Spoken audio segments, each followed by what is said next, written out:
Hey guys, welcome to the Magellan's Update podcast, the only podcast in the great Dragon Lore. No, I messed it up already. The Dragon Quest Tact community, and we have the usual Platypus and Lolia the third, as well as myself, Alti, or you can also call me Simon. It's my real name, or the English name. Not really my real name. The English nickname that I go by. What's your When I real was in name? the Well, States. I guess that's kind of a weird thing to ask on the internet, but now I'm curious. Um, have you ever played League of Legends? Yeah, There's a champion called Shin, right? That's my name. Your So name's Shin. Shin? yeah, That's yeah, a badass SHEN. name. That's my that's my last name, family name. Shin is the name of. Is If you that the guys ever ninja, the blue watch, ninja, or is that Shen? Yeah, the tanky ninja. I never ironically I never played him. I mean, I like him. I don't I like played in tank. season. I played in season one. Although I haven't played in a long time. if you guys ever watch Kingdom, which is an anime about ancient China and like the Warring Kingdoms and everything, the main character's name is Shin, Really? and he's a badass. I So thought it's a Japanese manga, right? yeah, I've always like it's on my list. It's like 600 chapters or something, right? I swear his name's Shin. If his name's not Shin, one of those main characters is Shin. I watched the 2 seasons that are dubbed in English, and then I read all the way up to chapter like 550. My But God, Kingdom's fantastic. Yeah, that's probably gonna be my next thing. that sounds like Like a lot of chapters. I've only heard really good things about it. I mean, we're on past chapter 1,000 in One Piece, so you know what I mean. Like nothing really uh, worries Yep. me anymore. So Yeah, Yeah, like his name's Attack on Titan Shin. was like It's 60 awesome. something chapters or 100 uh, chapters. I don't know how uh, many. 130 something. 130. Okay. Yeah, but the anime just like ended, right? For Attack on No, Titan. no. I wish. I wish. No, they did half a season, and they're like, we'll be back in December for the second half of the season. Oh, Yes. And really? I'm like super Man. disappointed because I didn't know that they were gonna do that. Is My Heroes playing right now? Is that still going? Yeah, My Hero's going, and then we got the Okay, My good. Hero game coming out soon, so that's Very excited for exciting. that. Also, I just need to catch up on My Hero. I like waiting until there's like 5 episodes to watch and then binge watching them because it's you get a little bit more of an arc Yeah, other than being drip fed. somehow I wasn't a big fan of My Hero. I don't know. I watched the first I'm a two huge seasons fan. and I just stopped. It got a little. There's a lull in season 3 and 4, but I think this is season 5 now, right? And this season has been much better than the last two, in my opinion. The only good part of the last 2 seasons was the end of last season was really good. With I liked the whole Hawk and who's Inferno. Yeah, Who's the fire Endeavor. guy? Endeavor. That was a pretty cool fight with the Numu at the end. But this season I'm has been particularly great. bad with. Spoilers. There's no spoilers. I Not mean, like I'm gonna. people fighting isn't a spoiler. If I told you who won, it would Yeah. be a spoiler. But like the highlight of the whole series for me is probably that freaking All Might fight. You know, when he's going up against All for One. Like, how amazingly awesome was that? And I'm afraid that we'll never get anything that cool again. But I hope we do. I don't know. Yeah. Speaking Oh, speaking of shonen, like I thought I was gonna get too old for shonen. All right, and for a while I was like, Baruto, like all these new things coming out, they're all dumb. And then I got sucked back in, man. Like between My Hero and what's some other newer shonens? Is Black Doctor Stone Clover. a shonen? Doctor Stone I yes. can barely stomach only because it's I like It's how it's it's different. like yeah, I haven't seen it, but Doctor Stone has a great premise, but Yes. it's sort of like a kids show. damn, I hate It's that. it's well, Like it explains stuff really well in science. I watch it with yeah, my kids, and they always get their minds blown that you can make a light bulb like that. yeah. Like It's I love it's premises, but I hate exaggerated. when premises are like I think a key to a great show is almost like a bad premise done incredibly well. Like I think Death Note is a dumb premise. The idea of a notebook that you write people's names in and they die, like I think that's kind of like edgy and like dumb, but it's like the greatest show of all time, right? Like they took that premise and they made it really cool and good. Whereas Doctor Stone, like all these people are like in stone or whatever, and you revive them, like it's cool, but then it never lives up to how cool in your head it could have been, you know? That's true. Yeah. That's the problem with Doctor Stone is it could be way cooler, right? So it's like it's an all right show if you're newer to shonen. It's a solid shonen, explain science stuff, but they could have done some really cool stuff and they didn't. But I thought that the Death Note was a good premise. I didn't.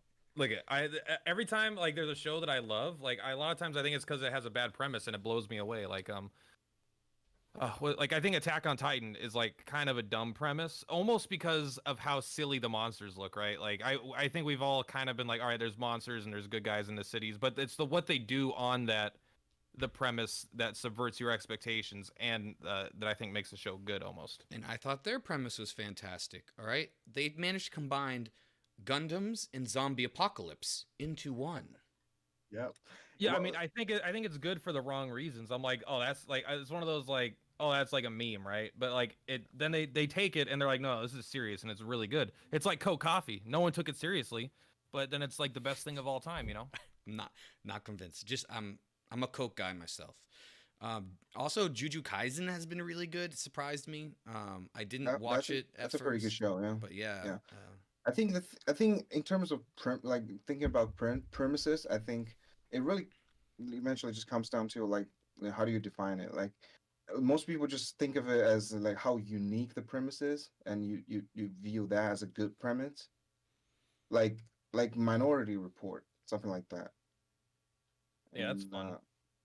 It um, it's better when the premise so I think it's not as bad in movies because you're like in a select narrative and they can only mhm. do so much, but when you're in a show with an incredibly cool premise, you're like, how have they never thought to do this thing? How have they never done this thing? How could this, because your imagination is going to be better than what the writers can come up with for the most part, just from like even if it like even if you can't write a good narrative in your mind, you can be like, wouldn't it be cool if this thing happened? And then they don't do these things you think of, you know, just kind of like in horror movies, you know, it's like, why Yeah, don't these yeah, people do this I get what you're obvious saying. thing? Yeah.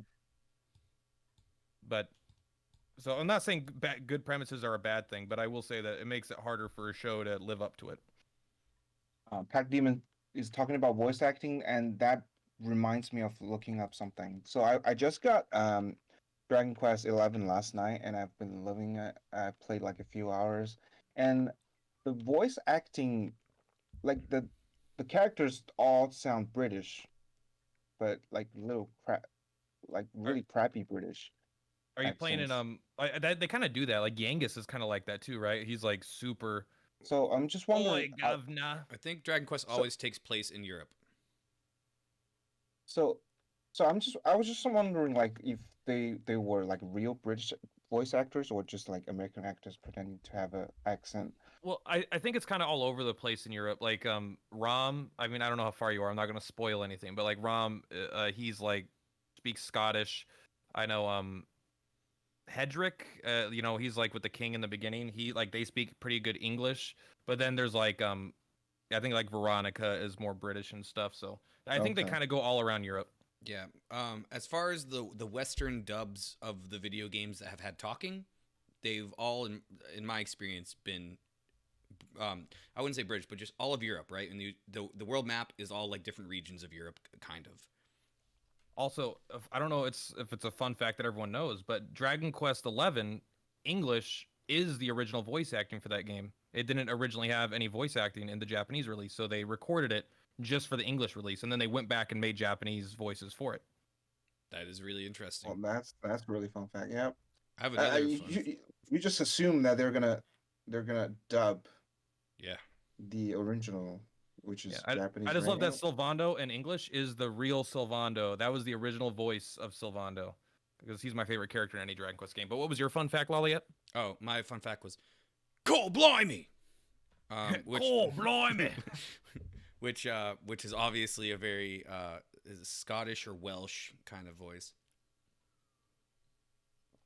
Yeah, I feel like Nino Cooney was kind of trying to cash in on that stuff also, kind of with the accents European and having Drippy being a like had a Welsh accent, things like that. I had I had like 50 hours on that game. That was a pretty good game. Nino Kuni too. I love number one. I did I could have a whole podcast about everything I dislike about number two. Oh, okay. That's the very first Nino Kuni game I've ever played. I've never played one Like I've never heard about it before too, so I really don't have a comparison. It's fair. I think you would love number one, Wait, unless you what's loved the combat of number two. If you wait what love the combat of number two, then you probably wouldn't like number one as much. was one the one that I played? No, One's the one with like the monster battles, and it's a Wrath of the White Witch, kind of like Narnia. Like it kind of feels like Narnia Studio Ghibli style. oh, it's kind of like Dragon Quest battle style, right? Like it's a turn-based, something like that. Kind of, but you have like a monster that you summon. It's kind of like more like Pokemon, like you collect these monsters, but then they kind of fight on their own Digimon style. So it's kind of like a weird mashup of Breath of that kind of stuff. But did it is RPG combat, but you do train and capture monsters and stuff. It's pretty did they fantastic. did they just release the remake version Yeah, they of just that? released Okay. the HD version, except for the Switch, which got the non-HD version released at the Oh, same okay. time as the HD version got released on everything else. All right. We're Ye- 11 minutes into the podcast, so I think now's a good time to talk about Dragon Quest Tact, because this is the Dragon Quest Tact podcast. Yeah, I was about to say, I but want the that was Shonen and RPG podcast. yeah, Listen, I think we could yeah, branch out if yeah. for God, But willing, Dragon Quest Tact does well. But if it ever ends, I think we could still do a podcast about something. yeah, Everyone subscribe to our Patreon. We'll make it that's happen. That's right. that's how podcasts goes usually. You know, people deviate from their topics from time to time. I got to get Platt more into anime. I feel like we could have a bomb anime podcast, because a lot of the times when we talk and we stay on in the chat after the podcast for a couple hours, we talk about anime and other stuff, and it's just sometimes I'm like, man, I wish we would have recorded that conversation. That was a killer. It would just be awesome. But just like we could every month or whatever have a podcast of like a show I had to watch that I've never seen before that every anime fan has seen. Like I've never seen a Rurouni Kenshin, and I want to watch a Rurouni Kenshin and get to the end and be like, yeah, I think it was an overrated piece of crap. Yeah, I could see how you liked it at the time, but it was just bad Samurai Champloo. The main character sucks. I haven't never seen it. I don't I was know. gonna I'm just say, trying don't to, talk bad things about Samurai Champloo. All right. no, I love Samurai Champloo. I like that show. Probably that and Death Note I used to say were my favorite shows of all time. Period, anime or not. But I do really like Trigun. That's like the oldest show that I've seen that I really liked a lot. It's a good show. All right. So Alti, you're number one global now. How does it feel? Yep. It honestly just feels the same as to when I was rank 5. You know, the first time when we streamed. But That's boring. You're supposed to be like, I'm the best. I'm, No one can touch me. Kage yeah, is dead, but we don't get any of that. So yeah, that's more of a U.S. answer, right? I'm the best. Yeah, it is a very no one can US answer. no one can surpass me. Yeah, I don't know. I'm just a humble person. That's true. You are a very humble person. But that's what makes it so great hanging out with you, because me and Platt are just egotistical Americans. You know what I mean? We need some balance in our lives. I'm a very successful YouTuber, and Laliette is a very successful bodybuilder and body shaper. So And 5'9". yeah, I'm a whole Joe Rogan tall. All right, like don't even get me started. that's right. And hey, he's ripped. All right. Is he And I banned don't, on YouTube? no, he moved from YouTube to Spotify. For $100 Oh, million. okay. Yeah, like a ridiculous amount of money.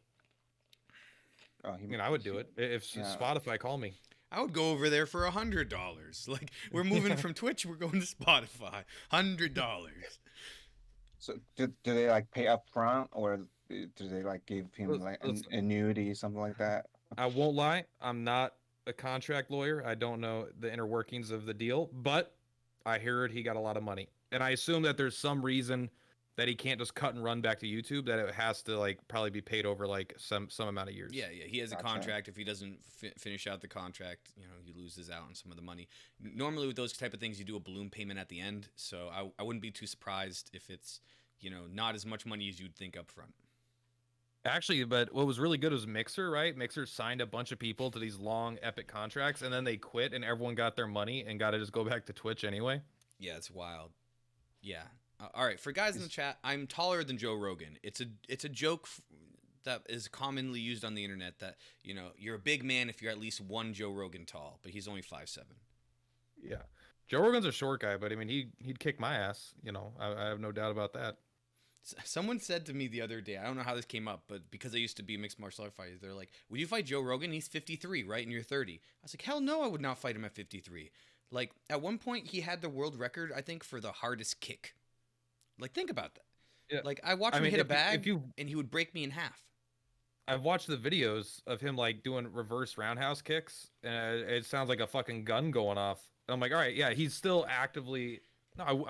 No, I wouldn't even fight Laliette, let alone a Joe Rogan. Yeah. I wouldn't want to fight anyone who is actively still training in mixed martial arts right now. I haven't trained in like 3 years. No, thank you. It's not a long time. Your body, your muscle, you have muscle memories. I mean, yeah, he's but got I don't muscle have the memory. endurance to beat someone who is training. You know what I mean? Because they also know what they're doing. You have the agility. Does he? I don't know. I Like don't he know. kicked my ass. He'd probably win most bar fights, but that's Right, the difference it's like, between yeah. winning an actively trained fighter. Yeah. You And have training you have all the anime knowledge to pull out Just like Kame, sneak attack. Kame. It didn't work this Yeah, time. and- I swear that normally yeah. works. He's like, "You want to throw down? I got a slime heart, bitch." And then Whoosh attack. Oh man! All right, are so we talking about tact in Yeah. this podcast? have you heard of Pissarro's Peak? All right, I heard that you have all of the medals in Pissarro Peak. Is that true, Alti? Yeah, I finished that on day 2. It was a pretty, I wouldn't say a bring teaser because I have guides to work with. I just surf around. I have like a few Japanese YouTubers help me out. Other than that, it was just like RNG grind. I had to like try 50 plus runs uh for the clubber one. Yeah, me too. That was Yeah, I think it took around 50 runs for me to get clever. yeah. And that was using the strategy that you showed me on stream. That's just the truth. That's just the like sad fact about using a poison strat. You just have to pray for those uh poison to hit. Yep. Um, but 2 days. It's kind of bananas. And you said it was like 8 hours one day, and then you kind of got all of them. Like I didn't play on day 1, but I was because I had something to do on day 1. I only did uh s- the story mode or the event story, just the chapters, and I kind of get hold off on that, and I was watching a few guys at night, and I was like kind of prepared for preparing for the stages on the next day, and Lolia, you probably spend way less time than me doing the hard mode alone because I was trying to just use one team to figure out both hard and very hard. So I was trying to um, basically use the team that I have on the guides, and it ended up costing me a lot of time, and I had to use a lot of gold on those ability upgrades that I haven't done on those B or units. That's true. And You see, we're going to get stuck with the same thing. Yeah, fortunately, yep. Could you hook us up in our Discord chat and just give us a couple links to those Japanese guides? Because I feel like Yeah, that could be really yeah. helpful if we posted that in the links below this video on Platt's channel. And if Platt has any good guides he's going to put out, he won't put out that link. But you know what I mean. But like for the ones he's Yeah. not going to do. I have done. I have written a Reddit post. Doing guides. There's one guy that does got on my camera. really well. In terms of his um free to play content, and I'll try to find the link to his channel.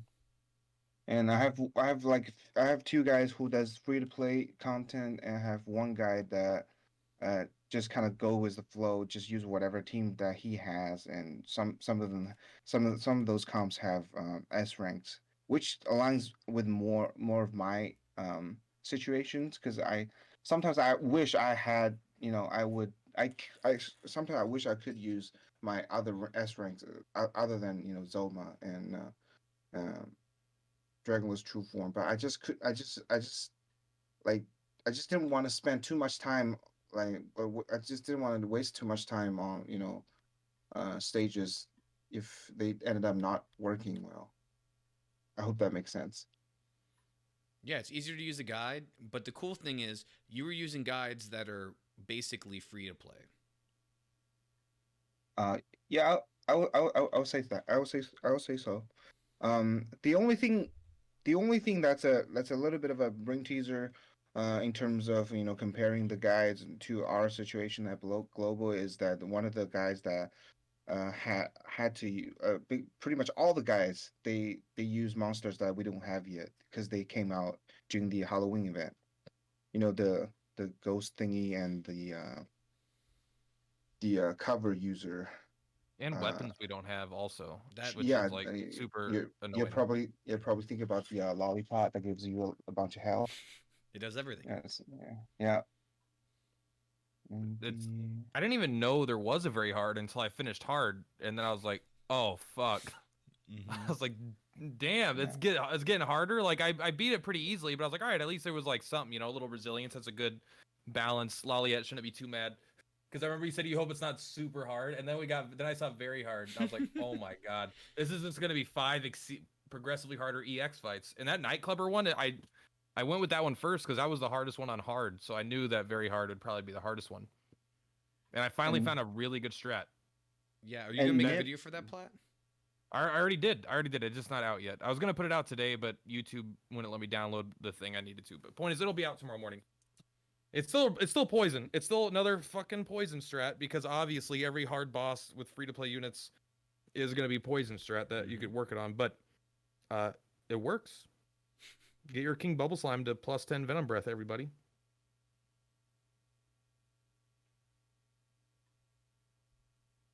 Nib did uh, basically clear all the Source Peak stages, including the very hard on the very first day, I believe. That sounds like a Yeah, thing that good old nibbers would Yeah, do. it's yeah. impressive. The thing with me is like I have other stuff to do around during my daytime, so I and I'm kind of OCD about it, in terms of having quest uncleared. So I tend to use the first 2 or 3 days of every event to cramp everything together. Spend as much time as possible to clear as many things as I can, and after that I can just chill. Yeah, You know, I think that's what all the top players do. They kind of do a really heavy grind for like 2 or 3 days, and then after that, it's kind of just boring stuff, farming units, etc. Yeah, like I already finished the Ragnar, the A unit in the metal shop. I finished him yesterday. Oh wow! Um, and yes, I that's did. like a lot of medals. I did that yesterday as well. Yeah, that's a bunch of medals. I'm gonna lie. Somebody Like told me it was tw like the 18,000 medals. no, I think it is. the 18,000 medals is 20 Is half. cop. Yeah, is 20 of them. Is The other 20. 20 is not as much, but Yeah, still. because kind of the prices of the crystal kind of goes up. You know, they purposely point like maps out the different prices as you go up in ranks. I did think it was So like, cool that if you buy all of one of them, it's each awakening, right? Yep, yeah, that's exactly. cool. That's fun. Like I don't know why they made it so expensive. I mean, I guess just to like they probably are like, "Hey, this is so expensive because they have 27 days to finish it." But I'm like, "Yeah, but I want it now." And so that's all I did. I just bought that. Did you get the orb yet, Plat? I actually did do the orb in my video because I didn't want people complaining at me if I was complaining about orbs while not getting an orb. Very true. I'm going for the Sorrow Mountain one still. I have like 5 medals, but once you clear it, you get to go back without any restrictions, so you could use your strongest team for every stage, and that'll make it a lot easier. Yep. And if the shop refreshes, Plat, I want to bring up that you and me and Nibbin, we agreed that if they had 2 free orbs and 1 like paywall or hard to get orb, then that would be perfect, right? I would say like the way you put it was the way I like it is 2 is mandatory, 3 is nice. Right. And so like Well, I you want even 2 said you free wanted orbs. one to be difficult, right? Yeah, I like the idea of having some sort of content gated behind like I don't know, whales need to be able to get something I think occasionally at least beyond a an icon. And an orb is, even though I want everyone to have them, it is perfect for whaley people because they have the most S units, right? So they need it more than anyone else, and so them being able to get an extra one is pretty nice. Right. And But I and do I'm want 2 in sure that like shot. Pac Demon, some other people, and Evil, like some of these budget or free to play players are also going to get the orb. They might not get everything from the shop, right? But they'll probably get at least 20 of the Oh yeah, of the I'm clears. not getting the shards. I'm not even gonna worry about that. I'm getting the 20 medals for the orb, and I'm out. So all I'm saying is that the shop's gonna refresh, right? And in like another week. And if it gives us an orb, then we got everything we asked for out of that like situation. Yeah, no, I've loved this event. This I honestly think the game right now is the best it's been since release. It's got every aspect. It's got story that's fun to kind of do, and you kind of have a reason to do it every day. I don't really like the orb system there, but it's got fun battle roads. It's got a fun event going on. It's got a good, generous free to play units and generous free to play shop, and it's got really hard content. It's like, and it's got arena now. It just like I know there's been like negativity and stuff, but like I think the game's in the best spot that it's been so far. Absolutely. Um, how Just about give us you? that second orb. How about you, Alt? Do you think this is the healthiest the game has been? Yeah, I think like even for me, I don't. I'm even for me, I'm not even like running out of things to do. I still have stuff to do every day. Like before the big update, before Arena comes out, um, I just kind of sit there and doing nothing because everything is like Kage and I, people in the top leaderboards. Like we just have basically everything ranked up, and and I didn't really want to use like 10 refreshes every day to chase for a single B rank um uh B rank unit to like awaken 4 or something. So I just kind of sit there, do nothing. The only upside about that is like I get to like stack up my gold because I've already used everything um that requires gold usage.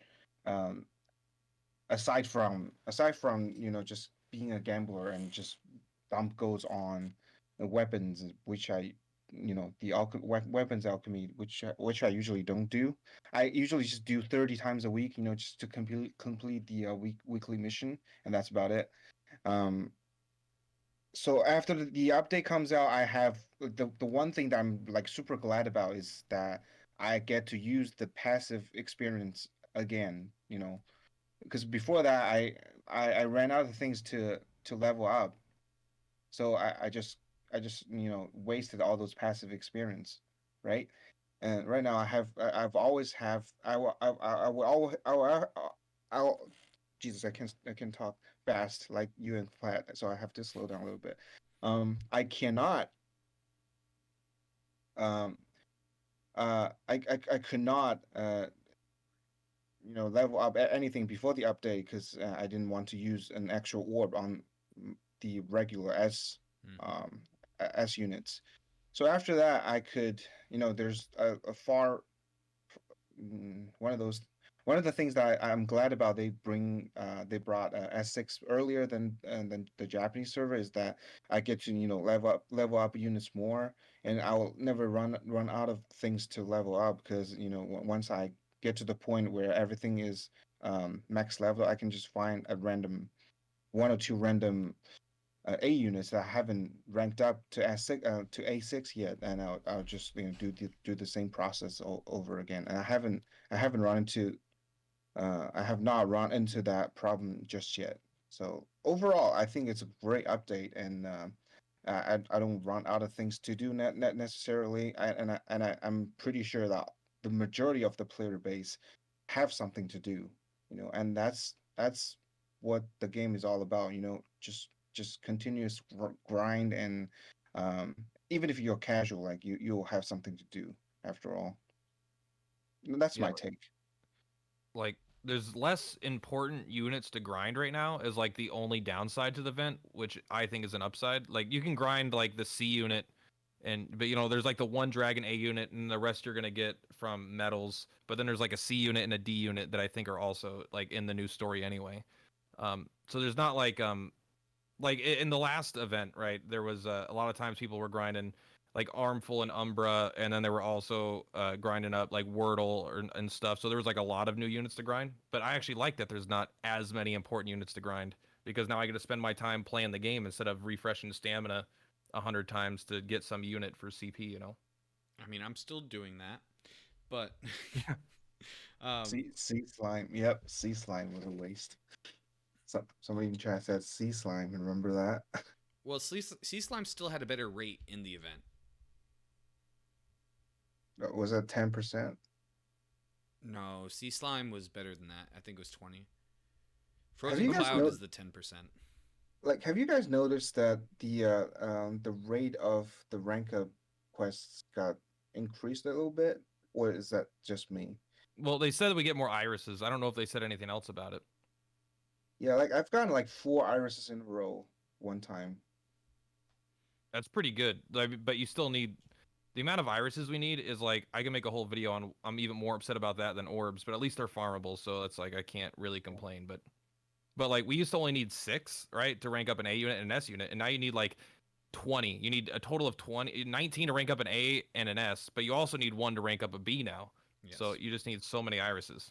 You do need a lot of irises. I believe they doubled the drop rate, but you need more than twice as many irises moving forward. You know what I mean? Way more, because I don't even think you needed any irises for the S rank S5, right? It was just the orb replaced the iris. Yeah, you only need the iris. I think 5 irises, or was that 8 or 5? Like from S3 to S4, and that's about it. Yeah, and then You so need now you 5. need like 8 irises for the S units. You need like or something. You need so many. Yes, you do need a lot. At least they're farmable. Like I'm not gonna complain about that. But if they had a battle pass, irises would be a great thing to put on there, along with an occasional rare orb. I want to make 2 counterpoints. So one, we got 10 irises in the event. We've never gotten like that many irises in an event. So are you sure? I thought we normally got 10. Maybe we normally get 5, and I'm just normally get not 5. grateful. So, they've doubled across the board both the amount of orbs we get and the amount of irises. Now the math isn't perfect for those things, you know what I mean? But it's close enough. I mean, like where it's okay because one, like it's worse for the irises than it is the orbs, like you said, but they're farmable, so like we can get around it. Yeah. And I like that I got 10. It's pretty good. For orbs, I made a video that's coming out tomorrow, so I don't want to go too into the weeds on the math on orbs. But the point is that like getting 3 a month is perfect. Like you're all set, unless you're a big whale, and if you're a big whale, blow your extra $60 a month to get your 2 paid orbs. Yeah, just do like 10 less pulls or whatever it is it equates to. It's maybe it's 20 Yeah, pulls. exactly. It's like 20 pulls. Like, oh well. And get the orb instead, the orbs. Yeah, Nib and I was just talking about like how many orbs in total can you have, and like excluding all the paid ones from rainbow coins and the monthly paid ones, you should have like 12 if you start the game. 11 or 12, something like that. It's just 11. Yeah, if you start a game. Or no, I'm sorry. Because I don't have Pissarro's peak yet. Pissarro's peak is number 11. I missed 1 paid orb in January because I start in February. Yeah. So that's about it. And I wasted 3. And I wasted 3 on in the Rainbow Coin shop on all-purpose ability tomes, A rank. Mm-hmm. That's 90 coins. 90 S ranks. Yeah, I wouldn't do it over the orb, but I have been tempted to get the B rank tomes over the irises. But now that irises are needed so many, I'm definitely gonna use my medals for irises. I don't think tomes are worth it. Yeah, I might even say for the A rank ticket, something like that, right? I think you could use the A rank could be done with the silver or the gold, right? Yeah. But even then, who knows? Maybe I'll just use them for irises. I'm not saying that the ticket is incorrect. Like that's more of an opinion thing, but I don't think anyone could make the argument that the tomes are better than the irises or the ticket. Yeah. Well, but I didn't know before I knew rank 6 was coming out. Like I just assumed the game would always be in rank 5 because 5 was a good number and 6 is ugly, you know. And so I thought that they would increase the power level in different ways over time. But now that they go to 6, like eventually they're going to go to 10, and then is that where they stop? I don't know, maybe never. But um, I was like, I have enough irises. All my stuff is ranked up, so maybe tomes are good because the tomes are really good. But yeah, there's no way that they're worth it over irises with the economy expanding the way it does. Right. Also, just the fact that we get tome events. You know, we've had 2 now, which doesn't sound like a ton, but that's 1 every 2 months, right? So you should expect that pacing going forward. So just save some herbs for the tome events, and then you won't have to worry about it. Yeah, like myself, I'm not using herbs on this particular event unless by the end of the event I don't have every like farmable units maxed. I'll probably start using herbs, but other than that, I'm saving them for the extra extra resources event. And aside from that, I think it depends on the focus of like what kind of focus do you have on this game, like specifically. Like if you really think about it, tomes gives you zero CP, like whatsoever, right? Doesn't matter how many tomes you have, it gives you zero CP. If you're a CP grinder like Kage and I think Lolliet, Mm-hmm. you're currently like top 50. Um, like you don't care about arena at all, or just you just need to get to like top 100 and top 300, something like that. You don't have to worry too much about tomes, and so all the focus, you don't have to worry too much about tomes. Like all the focus that you're going to be on the game is getting those rank up materials. But if you just want a really good rank on in arena, tomes is like really important. And and as to like clearing all the PvE fights, I think +6, +7 is like good enough. Yeah, I think it's pretty easy to get to 7 and 8. Yeah, 7 is definitely not hard. 8 can be a little tricky. I think that's a 3% per book. Right, but like which isn't what's too your bad. average expected tomes for that though? Like 50? Yeah, so it's not like that bad, but the jump to 7 to 8 is a pretty big one comparatively from like Yeah. I think Nope. is it 10% for 7 per tome? 5 or 8? Okay, maybe it's 5. Okay, I all don't right, yeah, yeah. have I don't have the numbers with me though, but what I do usually is just when it comes to when it goes up to +7 or 8, I tend to use uh the all-purpose tomes a few times. It usually takes like sub 10 tomes, and I'll get to +9 easily. That's pretty Because good. because the rate because the rate increases dramatically when you use all-purpose tomes, right? Yeah, it's 5 times. I haven't Yeah. had an all-purpose tome in like like 2 months. I feel like so. Yeah. All I know is with a regular tome, I got from +9 to +10 on my Zoma's glacial attack with 1. That's so nice. Glacial Doom. And it's like 200 or something expected tomes to get from 9 to 10. That's crazy. That's 1%, right? That's one. It's almost like pulling a banner unit with one ticket, It's which you true. have done before Yeah. with Baramos, right? Yep, I pulled Baramos and I pulled who was the other one with 1 ticket? Dragon Lord. Man. Oh, you did that too? Yeah, with my login Yeah. ticket. Like both of Yeah. those units I didn't even want. Like Dragon I'm Lord hoping took yep. I'm hoping all my bad luck on Zoma is going to be moved over to Sorrow instead, and that I just have good luck on Sorrow. That's the dream. I'm hoping all my bad luck in this game, like all the way up until now, like when you look at the numbers on the expected value for like free to play and it gets worse with budget players because if you've been buying metal cards, you should have a better account than me. Like if you just buy metal cards and have played since day 1, you would have like 2 more S units than me. I've spent $800. So it's so disappointing. I mean, I'm probably at 1,000 now because since we talked last, I said I had about $800, and then I that night spent $200 because I don't know, something about it, talking about it triggered my gambling addiction, and I spent $200 at a full ticket for stamp card for Zoma and got like 2 great dragons. Like a great dragon, metal dragon was like the only thing I got off that whole stamp card. Yeah, can we Yeah, just stream. go over the fact that that was after stream? So we had the Kage stream, and he said he was not spending until the 6th month. Kage said, "Oh no, you'll spend for sure," within 2 hours. Yeah, I was triggered. I was like, I need that Zoma. Because it's like that's when I least hear thing about tact points is like I pull and then I don't get what I want. And once like if I'm not pulling, like I haven't pulled in like a week or something, I'm like I don't really care. I don't think about it. I'm not spending any money. But then when it starts, I'm like, all right, now I gotta I gotta pull more. It's give yourself an inch and you'll take a mile kind of thing. Dude, somebody on Reddit was talking about how gotcha games are like mechanically designed to prey on all of the things we've learned about the human brain to extract money from the humans that have the brains. And I was like, that's so true, man. Like, Yeah, humans that have the brains. And I don't want to say that it's all downside to gotcha. Like there's definitely upsides to gotcha. I will say as a genre, I don't really get it as much. Like I would still rather play Dragon Quest 11 most of the time.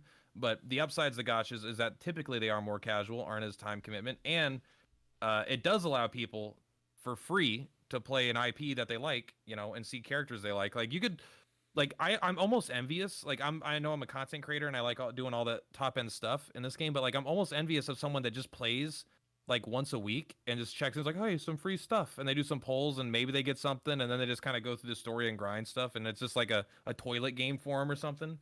Like there's something so nice about not feeling the pressure to get a unit, just being 100% free to play casual. Yeah, I could never do that if Yeah. if if the gotcha game is multiplayered. I'm jealous of like the pack demons out there who are the free to play grinders, because their effective value is just like way over mine, right? So it's like my hundreds of dollars have not really made me much better. Well, I'm not better at the game than him, but you get what I'm saying. But like, it hasn't increased the amount of content I can clear over him. Like maybe I can clear prison peacock and he can't, and that's like it, right? But everything else, we've done the same stuff in the game. I might have a couple more S units, but that's it. Are you higher on leaderboards? I mean, on CP, of course, right? But he's actually doing better than me in Arena. Yeah, I'm Arena's tough right now. This is a tough week. And this is a tough map. You just have to plan out like whether like which unit you're gonna go up first to take some hits. He was. I don't understand these teams that are in the back line having no aggressive units. Like, are they purposely attacking in a way where they can't get the points? I don't get it. Because if you have all your units, like I did a team and it was like all casters, they're all in the back row. It's like even if they all moved up, they would still be out of range. There's no way they're getting in 2 turns. And so it's like I feel like they're just trolling. Yeah, purposely trolling for someone. Like the teams that you up against are the team that they recently used to be someone, right? To fight against someone, right? Yeah. Does that count free matches? No, it has to be your last of your 3 attempts. So we know if someone has a team with all their units in the very back, that they're trolling or something. Like they can't. I mean, maybe no, because you're only fighting people in the plus 80 that are getting a lot of points. Well, here's the other thing: is there's no reason not to put most of your units in the back, because I don't know about you guys, but my first turn, I'm moving like 1 or 2 steps ahead and stopping. Yeah. For sure, but like having one of like I always have like my queen slime in one of the 2 aggressive positions. That way they could pull one of their units. But if they're all in the back, I know exactly what you're talking about. But that you're probably talking about some the teams that you've come across like a week before. The old map that we have. They're all like casters or mages on the very back line. Like they can't even reach you on the second term, even if they moved. Right? I've had one of those teams before, and it was just like some people are like purposely trolling. Like some people even brought King Shi Slime in their team. Like, what's the point of that? King Shi Slime, as I showed in my tier list last week, is ridiculously good on defense because it will push units away and run to the corner. So it just sits in the corner and is like, get out of here. It's so fun. Like I've changed my style in Arena. Like I'm no longer going for the 128. Like if I can get it, I can get it, and that's awesome. Same. But I'm much happier going with 124 122. They're like 120, something like that. We're Same. just like keep my units alive, but take an extra turn because a lot of times, especially because I'm using Boreal Serpent with like 500 HP, if I'm like determined to get a kill that turn, he could easily get like, I don't know, killed by something randomly. Where if I just take a turn back, have him use his Frigid Breath, and then go on next turn where he can hit 3 units or something, like, um, I I I'll never be can't number one, but I could be pretty competitive at least. I can't remember how many times I've made mistakes or failed just because I wanted to risk 1 or 2 units to get that turn 2 kills. Risking getting one shots, and I ended up like having 1 units die on me, which is like 8 points on that, right? Hmm. Like even if you lose a turn, that's only 4 points. That's why I'm changing my gears in terms of arena fights as well, just to survive rather than rushing it. Yeah, if you Listen, do You know, 124 for every fight for the whole week, I bet you're in top 50 for sure. yes. agreed. Yep. Like last week, I'm ranked 17, and I've lost a total of 56 points. So 8 points a day, Wow. right? Okay. And right now I'm ranked 53 because I messed up the first 2 days. I think Yesterday, different maps will be easier too. This is a. I feel like it's just a hard map, but I feel like a lot of gap, I, lot of space in between the two. yeah. I had a lot Uh, easier oh, day to day using the strategy that I went over earlier, right? Just like all casters, just take somebody who has resistance and get in range of somebody, so they'll move up and hit you, and they do like no damage, and then you one hit them back on the next turn. I still can't get a 2 turn clear with that, but I've gotten consistent 3-0s for 124 points. what's up, Kage? How's your arena My runs? I don't really have casters like you do. Your account definitely has stronger casters. Like I don't have Dragon Lord, and my Baramos is only S4. My and he's 0 awaken. My White King is only 1 awaken S4. So I really only have Zoma as like a good reliable caster. Right, and I don't know why you haven't gotten your White Knight up there. He's a boss, but um, I just don't like the unit because it was the last S unit I got, and so I just played the whole game without him up until that point. Um, and so I just like I don't. If he was my first unit, he'd be my favorite, and he'd be S6 because he's just the kind of unit that I love. But mhm. because I got him so late, I just don't have like an attachment to him. He's almost like, all right, you finally showed up. I'm a bit of an emotional player in that way. There's a reason why I got Great Dragon S6, because I'm like, Ooh, that's fucking cool. I'm excited for that. I already have my next 4 orbs on reserve because 2 of them are going to the new free S unit, right? The Sizz guy, and 2 of them are going to Sorrow. So I got to figure There out you go. which of those I'm gonna. I'm probably not even gonna rank up. I'm not. Here's the thing: is I'm not even gonna rank up Sorrow first, and I should because he gets the battle road, I'm sure. But I want the other S unit more, the free to play one, Listen, because I could use it in content. as long as you can get Sorrow all the way up in time for the end of the battle road, I don't care. But do not throw away that free EXP that you get on the Sorrow. You're right. You're yep. right. It's level 110 or whatever it is. Dude, that's so much Is like EXP. it's Yeah. ridiculous. I gotta take it. I'm still like I ranked up Zoma right day one that I could, and he's like 106. He's still got 4 more levels to go. And Kage's I brought him in every daily experience fight since then. I've used him in every piece of content I've cleared, in every single. I ranked 20,000 stupid medals for Rangar or whatever, and he's still like 106. Yeah, I gotta. You're right. Hmm. I can't be that emotional. I gotta be more logical than that. I've done the same thing with my Dragon Lord True Form. I think he's 107 right now, and I've done the exact same thing you've done. It's just like, come on, buddy.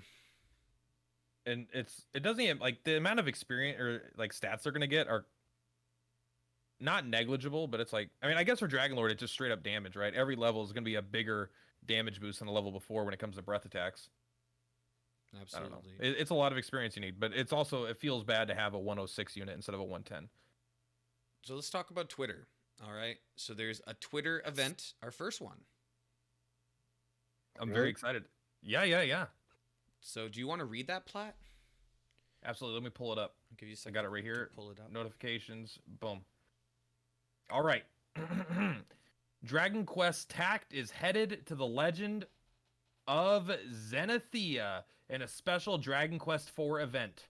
To celebrate, if we reach 1,000 retweets and shares across Facebook and Twitter, everyone will get 4 stamina herbs and 40,000 gold, and we have 1 week to do it until May 18th, 5 p.m. And what are we at right now? So it's 6 hours old, and Mhm. we're at 248. So Not a we're bad almost start. we're 1/4 of the way there. Um, On just Twitter. I don't know Facebook. I think it's just Twitter, right? Twitter and Facebook, they're combining it. Oh, they're combining it. Across Facebook and Twitter.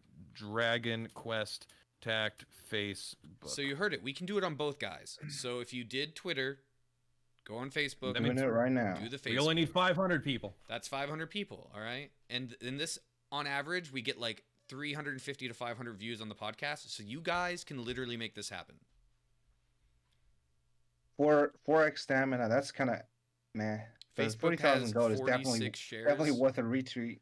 Yeah, the 40k gold is huge. That's a lot for free to play players, and it's honestly Yep. a lot for everyone because right, whales want to upgrade more abilities and reroll weapons, and casuals just didn't have enough to rank up their units in the first place.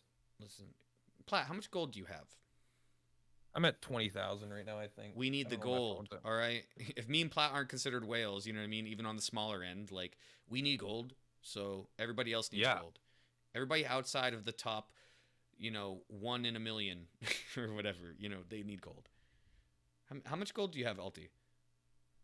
I have 77k left. That's not And, even a that's like- ton. That's a lot, but it's not like. Did you already get the event gold too? Yep. See, I haven't gotten the event gold yet. And how much is that? Is that 10,000, 100,000? I think it was like 20,000, something Okay. like that.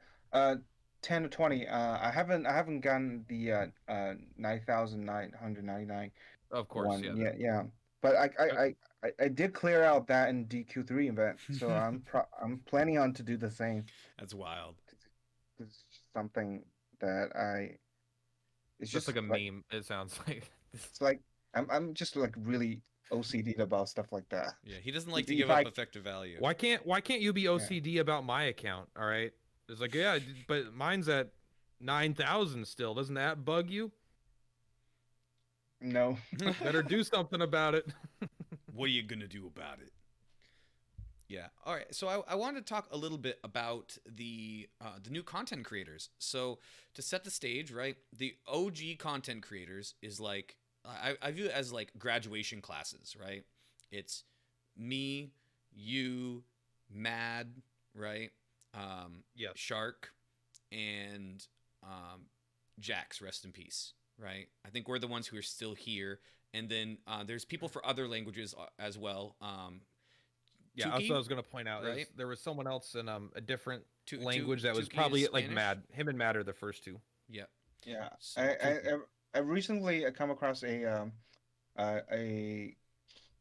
Chinese content creator who has Ooh. like 150 subscribers on YouTube. He does pretty good, guides. Is he playing And global? He plays both. He has guides on both, so that's pretty good.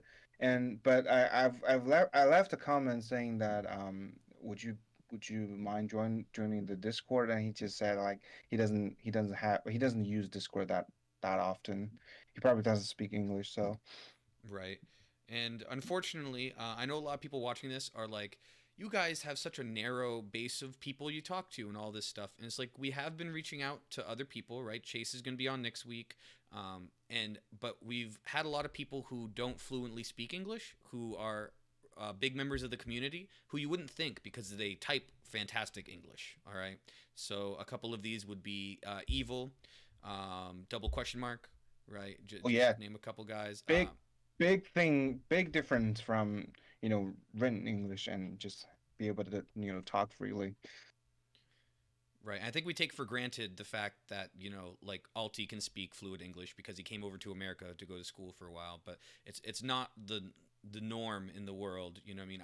Our little American minds have a hard time picturing like, you can't speak English, but no, I mean, a lot of these people who are prominent members or have been like either aren't comfortable in a podcast setting or don't really speak English. So Meow was another one who wasn't really comfortable in a podcast setting. I believe Delzor didn't want to really do a podcast.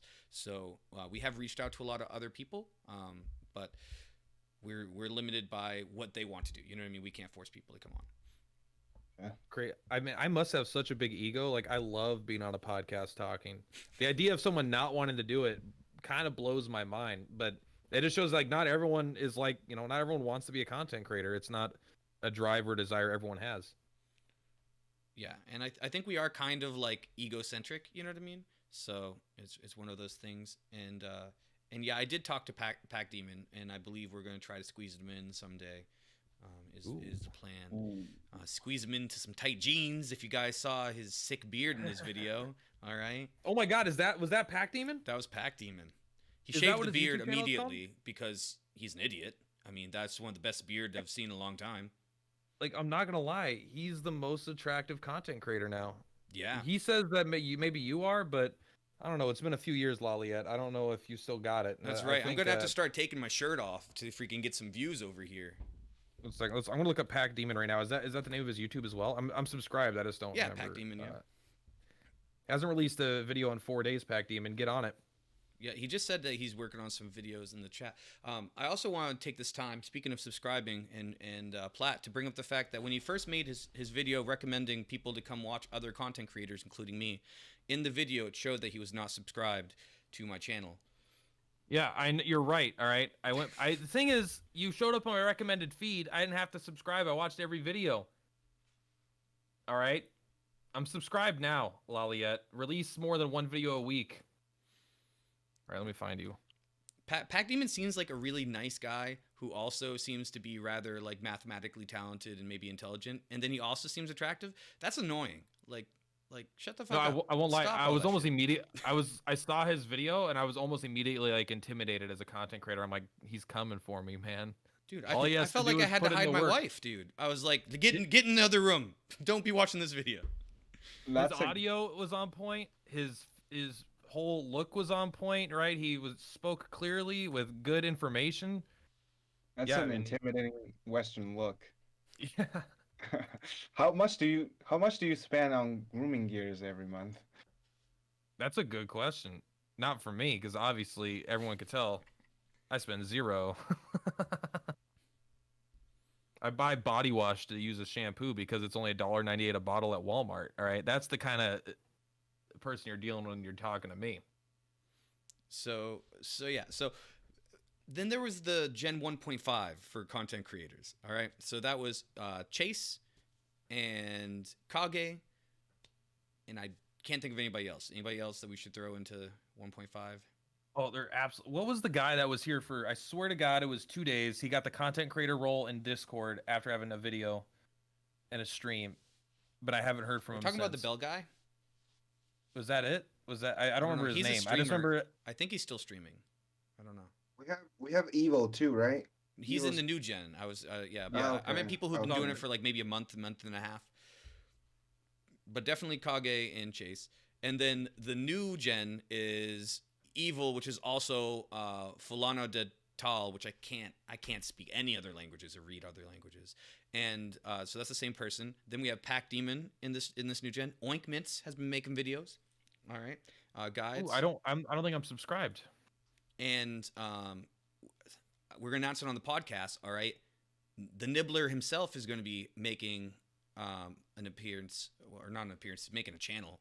So be excited about that. He's going to have all kinds of whimsical piano-ness and Dragon Quest information, and a balanced, moderate take on the community.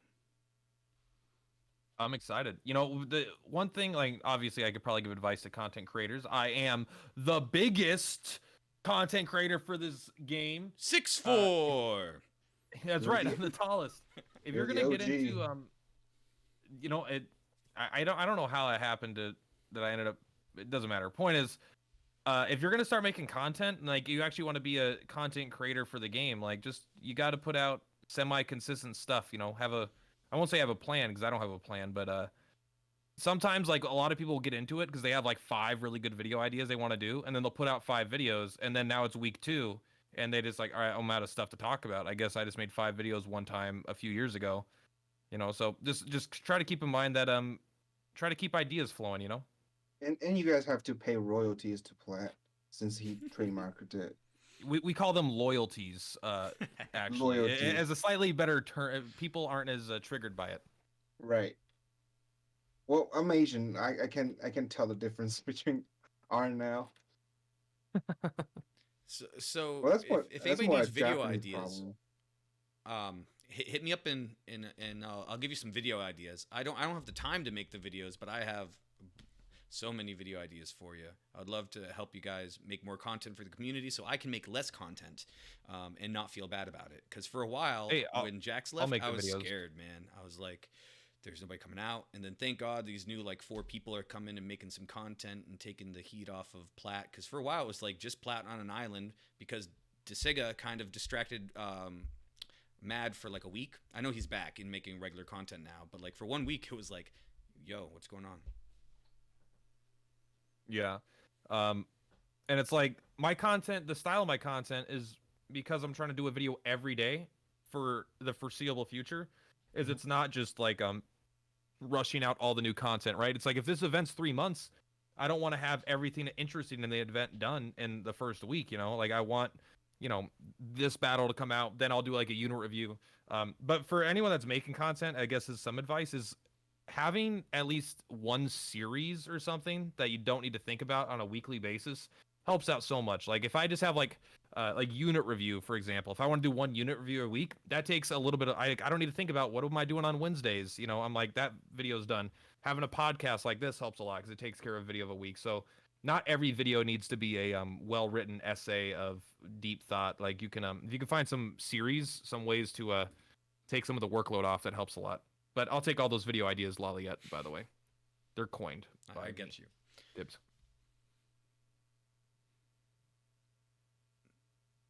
But yeah, excited for all those guys. So thank you for anybody who's watching this who is one of those content creator. Keep up the good work.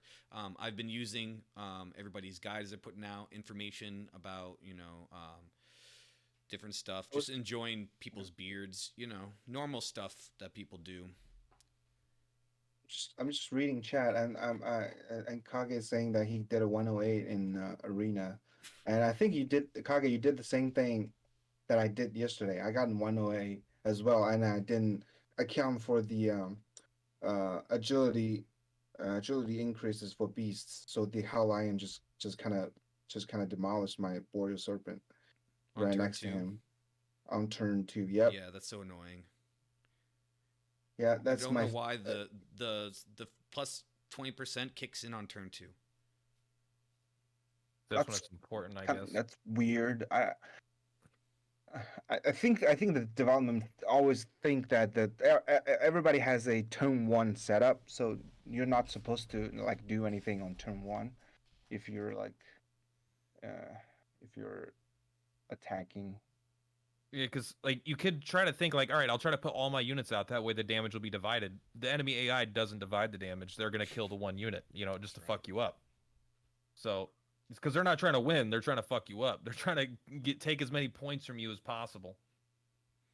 All right, so it looks like the way it works is as soon as the beast gets its turn, it gets all the stat boosts, but it's too late. It has higher agility now, but it's already has its selection order. So if Hellion goes second, as soon as it's his turn to go second, he gets the plus 20% agility, which doesn't matter until turn 2. So you still get the damage effects and stuff turn 1, but it's unfortunate. I mean, I think the agility being lower is like for turn 1 is kind of a good thing because it gives you time to move them out, and then you get that's like the dream. It's like going last on turn 1, then going first on turn 2, because you can go in, attack, and then potentially just attack again before they ever get a chance to react. But agility is. I hope we get a way to lower agility on an equipment or something. Just I think that could be a very. I hear that there is something coming, but I don't know. Just a I don't, big fat axe. I don't know if you guys use Killing Machine in your arena fights, but every time this is just something random that I picked up. Every time I use Killing Machine to bait out an ability, whether or not it's like a crack user or a Zoma. When it comes to Zoma, he always uses the glacial breath attack on um my killing machine. I've never seen Zoma using any other abilities on him. He doesn't try to back up and use Psycho Blast ever? No, never. I've never seen it do that. I've That's never really been weird. psychoblasted by another Zoma if they could glacial me. Yeah, their AI, maybe the devs just know that ability is bullshit, and they're like, all right, we can't just have the Zomas doing that one-shotting everyone because everyone will be pissed. But I do see a ton of frigid breaths when you resist. So like the common thing that I have is my royal reptile, right? I move within range of the Zoma. Zoma comes up every single time. It's frigid breath. Is Royal Reptile resist crack? Like people know you Yes. can just turn it off, right? If you want to fuck people over, if you have Zoma on your team, like you can just turn Frigid Breath off Will it work in for your the AI ability though? section. It should be, right? Because I'm it's on interested. auto So I thought it I only don't know. works like for the one match where you turn it off. Is it a Actually, permanent thing? actually, no. It's not permanent. You can turn it back on. Like I know, and I know it works on auto. If you're in a stage like what I'm doing right now for BR, but I'm not sure That how might the be right then. AI will interact with this particular. I want to know if I turn off both Glacial and Frigid Breath, would my Zoma only do Psycho Cannon? I assume not, but I think it's at least worth experimenting. I don't know if anyone's actually messed around with that or tried to keep track. I think it probably would. That'd Because be insane. I would assume so because you know the turning back turning on and off thingy only came out with the arena update, right? Along with all the other stuff. So Yeah, Right. like it never why even occurred to me that it could affect the arena yeah defensive teams. I mean, why things why would that be the case though? Yeah, I don't know. I know it's weird, but like I have zero desire for my team to do good on defense. Like I know by other people doing worse, it means I do better, but I'm like I don't want to make a team that causes other people to do worse, I guess. I don't know. Like I'd rather have everyone get all the max points every single fight and we all tie for first, right? That's like the dream. But that's not going to happen, but Listen, you I feel like communist. No. if everyone is brought in like I don't know, like a slime and a Zoma, and then you could just one shot both their units or something. I don't know. Like there's a way to communist this to make sure everyone wins. But then Kage will fucking bring in one powerful unit and the whole fucking shit show That's starts, right. and And then everyone's trying to everyone one will up be each other. tied for second. And that man, would that not be the happiest Kage? He's number one. Everyone else is tied for second. You remember that South Park episode where freaking the guy from U2 was literally a number two? No, I He was a haven't poop, seen that one. and they were like always Oh, saying like, "Oh, Bono, you Bono. too, Bono." Yeah. And then it turned out that he was actually a piece of shit, like a literal log of shit Yeah. inside of It's a like skin suit. he holds the record for being the largest piece of shit. Yes. Yeah, that's what he would be like. He'd be like, "All of you number twos." Like that. I have all the episodes of South Park in my hard drive. I just didn't find the time to watch them all. Oh, it's really good. I mean, there's a lot of bad episodes, but If you're not as many American, as you it's would think. good. I don't know how good it is without like. I mean, you're pretty Americanized, so you'd get a lot of the jokes. But I mean, there's so much contextual humor that I don't think would be very good. Yeah, and too many of the recent like I haven't enjoyed it as much recently in the last few years because it instead of having to come up with episodes, they've kind of decided they're going to comment on current events, like make that like the premise, like what's going on in the world, and it's just not as interesting. It's not as funny for me a lot of times when it's I don't know. The premises tend not to get quite as wacky as like the episode with the Okama Game Sphere, right? Like that's a phenomenal episode, but I didn't need a whole season about how a hacker could I don't know. There was like the episode where his dad was a hacker and he was like super skank or something. I don't know. It was like kind of a weak season. I felt. I haven't watched since probably like season 5 or 6. Oh, the name Dildo Swaggins is a really funny troll name though. That is a great name. Yeah, Biff Tech 15, all the episodes. Yeah, all the episodes until last season. The season that just ended. I think I bought it online for like $10. The guy just sent me the hard drive with all the episodes in it. Probably pirated it. I was like, I yeah, don't he know. pirated. Like, you just bought a hard Yeah, drive. yeah. Yeah, copy. I accidentally bought a pirated version of Dragon Quest 1 and 2, I think. I was like, oh, it's SNES. So I bought a SNES one off eBay, and then I Google it, and I'm like, oh, it never got released on SNES in English. And so then I got a hard drive, and it's a brand new freaking thing. And I'm like, oh, this is clearly completely fake. It just in ROM it put onto a package that looks like it's a SNES thing. So That's silly. I accidentally bought that. Yep. It was a good deal, you know. So what about Dragon Quest Tact? Do we still play that game? I retired.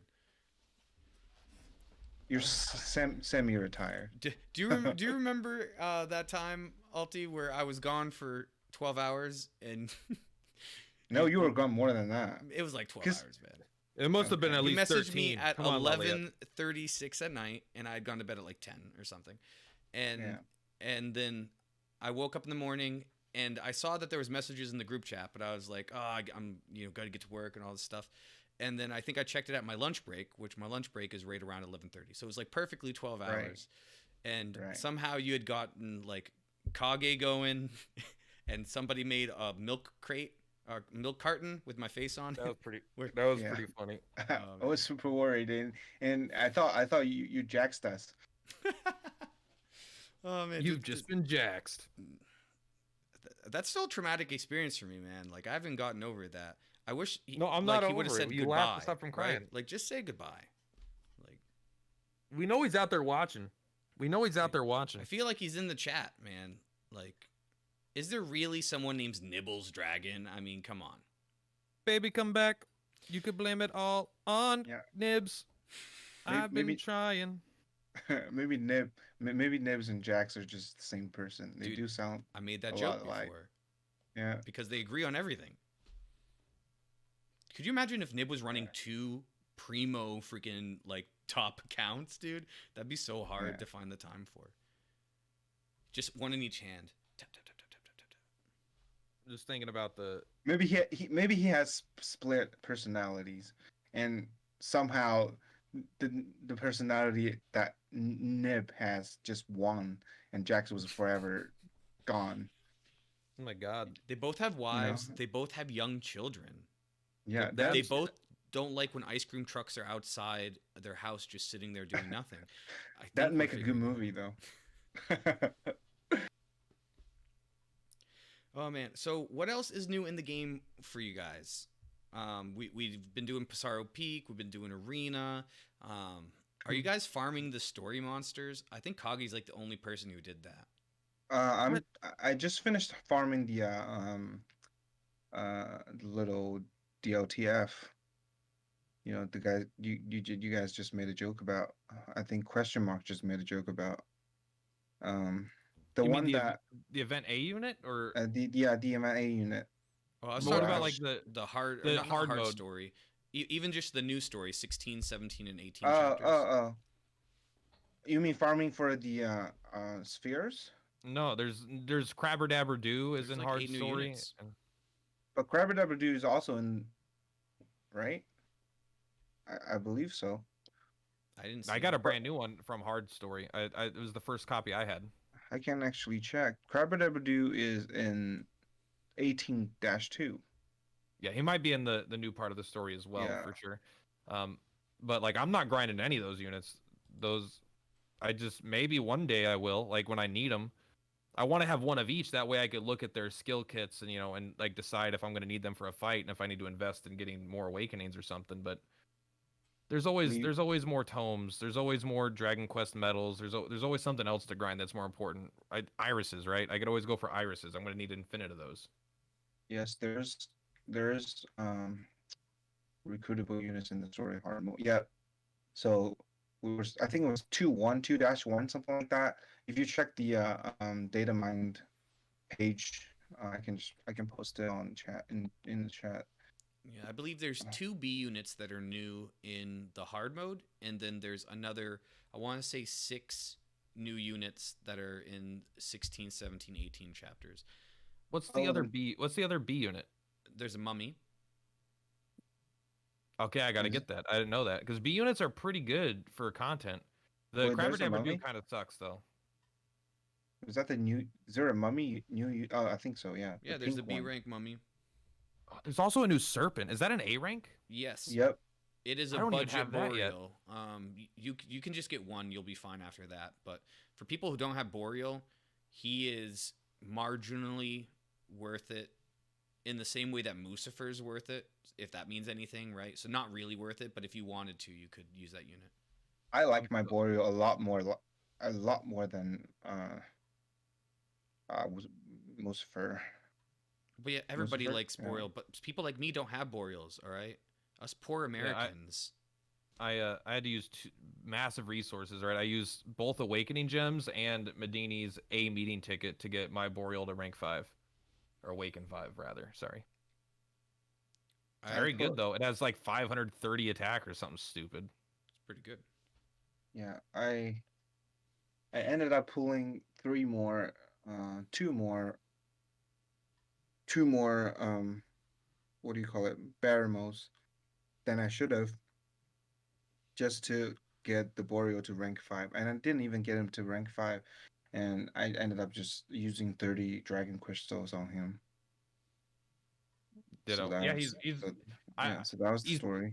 he's insane and so much content that it's like in arena he's really good when combined with Queen Slime. Obviously you have to be careful, but like it's just nice if you're grinding a stage a million times. He just makes the stage take 30 seconds instead of a minute. Yeah, yeah, exactly. Like it'll probably takes me like double the amount of time in terms of farming lower tier units when story mode stamina cost was half the price, right? So I was like farming nonstop, and Boreal definitely helped to reduce the time spent a lot. It's and also that new flail, like talk about like that flail might be the best weapon in the game right now, besides maybe some like super HP weapon. I don't know, but the flail is insane. That is a lot of attack on that thing, man. It's a Is great it like weapon. plus 50 something like that? Yeah, it just like it brings units that can't do damage to like reasonable levels. It's like it's killer for these battle roads. It's absolutely killer for these battle road 8s. Um, there's no doubt that like, and also if we had the HP weapon, that'd be killer in the battle road 8. But whatever, we don't have it, so um, battle roads are really fun still. By the way, the flail is making it way easier than it was before because there's a lot of kind of garbo melee units with good resistances that are just not hitting very hard that now can actually hit for like good amounts of damage. Yeah, if you think about it, like equipping a flail versus not equipping one is pretty much the same. Um, it's pretty much the same as to uh, awakening a S unit from 0 awakening to max awakening. If you're not like counting, if you're only counting the attack points, right? Yeah, I mean it's a ridiculously good weapon. I haven't re-rolled on it, I don't think. Um, but it's I mean I have 3 gold on it. Does it start with 3 gold or did I have to re-roll to get that? Like I don't remember. Mine has like plus attack, plus HP on it. I think it's the same. A second, I'm gonna open up the game. Why? It's because it's important for something. Um, yeah. So insane weapon. It sucks because I've had a lot of people asking me like, how do I get this weapon? I can't clear Sorrow hard, but I'm hoping if I make guides for very hard, it'll just be applicable to hard as well, right? Instead of having to make 10 guides, hopefully I can just make 5, and people could still use the same strats on hard. There might be Hard, some, but if they can't, hard is not that hard. I know. But if someone says they can't do it, like I that's come. I'm only making guides for very hard, right? Right. I'm hoping if I make a guide for very hard, someone will be able to just use it. I made guides for everything other than the first one that me and Alti did because Alti like basically canceled himself in the video. But for the other 4, we have guides that will be going up this week for just regular hard. Awesome. Well, people need it. We need more guides and stuff. And people kept sending me like I'm doing my stream last night for like 2 hours. I'm doing the Nightclubber fight on very hard because that fight fucking sucks. And people are like, here's this guide from the Faltul Dutal. I can't remember how to say his name. I always forget. Yeah, just call him Evil because that's his Discord name. Evil. It's like, here's this guy from Evil, and like, did you see that this? Like, I'm just like, I don't want to. He just like released his guide like 2 days ago. I don't want to watch his guide do that, make a guide on it myself, and then get like more views and like steal his stuff. It's different if it's like Japanese, when I'm taking it from Japanese to English to present the data to everybody. But like, if someone does that first, I don't want to just take their shit. I think I probably did almost the exact same strat anyway, though. I think we probably did poison, but maybe not. Yeah, I don't know what his guide was for that. I just used what Alti did. So, and I think he got that from the JP guide, right? Yeah, pretty much. And Platt, are you switching from Twitch to YouTube forever, or that's just like a one-time thing? I think it's gonna be forever. I can't say for sure, but I have consistently more viewers on YouTube, and my VODs get way more views on YouTube. So at the end of the day, I actually make less money on it, right? Because people just don't have Amazon Prime to give away free subs. People don't have bits. There's not a culture of gift subs, and there's not as much. So it's not as good money wise, at least short term. But that's not really that important because I'm not like living off of it anyway. But it's getting more eyeballs on this stuff, which is really what the goal is at the end of the day anyway. Yeah, I think it's much better for your growth, and it's easier for people who are fans of you on that platform to interact with you now. Well, people before had to go over to Twitch if they really wanted to hang out and like experience the plat. Yeah. Plus, and like, so there's a lot of reasons, but streaming on Twitch and exporting your streams to YouTube is like one of the worst things you could do as a content creator for a lot of reasons. One, because YouTube treats that as a video. Like, it's just here's a video, and when you upload a 3-hour video and people watch it for 10 minutes or 20 minutes, are we still there? Yep, I'm here. Okay. It looks like it cut out to me. But it's like, it just like, if you don't get long retention, YouTube's like, oh, people are only watching 20 minutes of this 3-hour video. That's a low percentage. And so it doesn't suggest it to other people. And then it just gets lower viewers, and it just ends up not working out. But when you stream directly on YouTube, it doesn't treat it as a video. It treats it as a live event, and it goes in its own category, and the algorithm treats it differently. Oh, Absolutely. Didn't know about that. And well, at the end of the day, you just want like more viewers, right? Yeah. Yeah. The most valuable thing I can get from anyone is their eyeballs. And that's not me saying I'm going to steal their eyeballs, but like their attention, right? Like, someone giving me money is nice. But getting the attention of more and more people is what leads to a career. It's not just people donating you money, because once you have enough people watching you, that's when companies start coming to pay you money. Yeah. Yep. I also wanted to be clear that my guides are not going to be free to play. By the way, but the thing is, we found out that some of the units I brought actually were kind of bad for the fight, and we just did it anyway, just to show that you can like brute force even with bad units. Like, I don't think Zoma's good against Sorrow because he reflects, right? So you don't even use Zoma for that. You just use it to clear the other units. So the fact that that's what I did. You can clear that level with 4 units. You know what I mean? If you really want to. On hard or very hard? On hard. Yeah, I've been using Zoma on very hard just to clear all the units beforehand. I don't think that actually is going to be that viable on very hard. Because I use my Zoma on very hard as well. Okay, then maybe it will. Sorry. Did you use Zoma on very hard? Yep. I meant plat. I haven't done it yet. I've only done Nightclubber. Okay. Because, yeah. All right, so I shared with you guys, I know everybody else can't see it, but this is from my video, and I figured it would give us a talking point to kind of, end on, and then we can do questions from the chat and everything. But I made a video that will be coming out tomorrow about who... No, it already came out today. I don't know. I can't keep myself straight. Who you should orb first, basically. And I wanted to see what your guys' opinions were, and in case you forgot units, now you can look at the units, but I want to hear you guys go 1 through 5, right? Who are the 5 units you think somebody should get to S6 first? Use 2 orbs on them. Let's let our guest start. Okay. I think it. I think it really depends on like who you have, who you prioritize on. Let's Like say that you one. have all of these. If you do have all of that, I would probably say Zoma, Dragon Lord's true form. Going to S6, right? Yes. Dragon Lord's true form, and I'll just wait for the new units to come, because that's what I did, Oh right? wow. Okay. Yeah, like the current units that we have doesn't necessarily need to go to S6. You want, because Orb is scarce, and there are much better units that will come out that needs, the orbs that you want.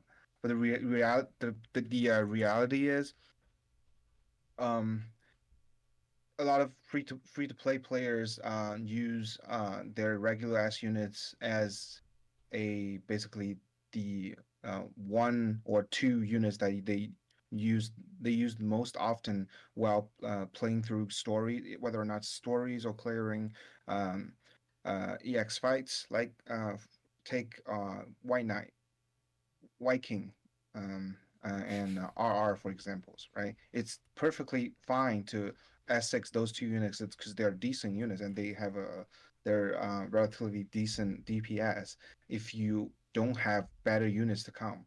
But I would recommend uh, S6ing as soon as possible your Zoma and Dragonless True Form, because they're very good units overall, and they've always been good, and they will be throughout. Uh, through, at least in Japan, they're still good, and people are still using them left and right. And the new arena unit is another one.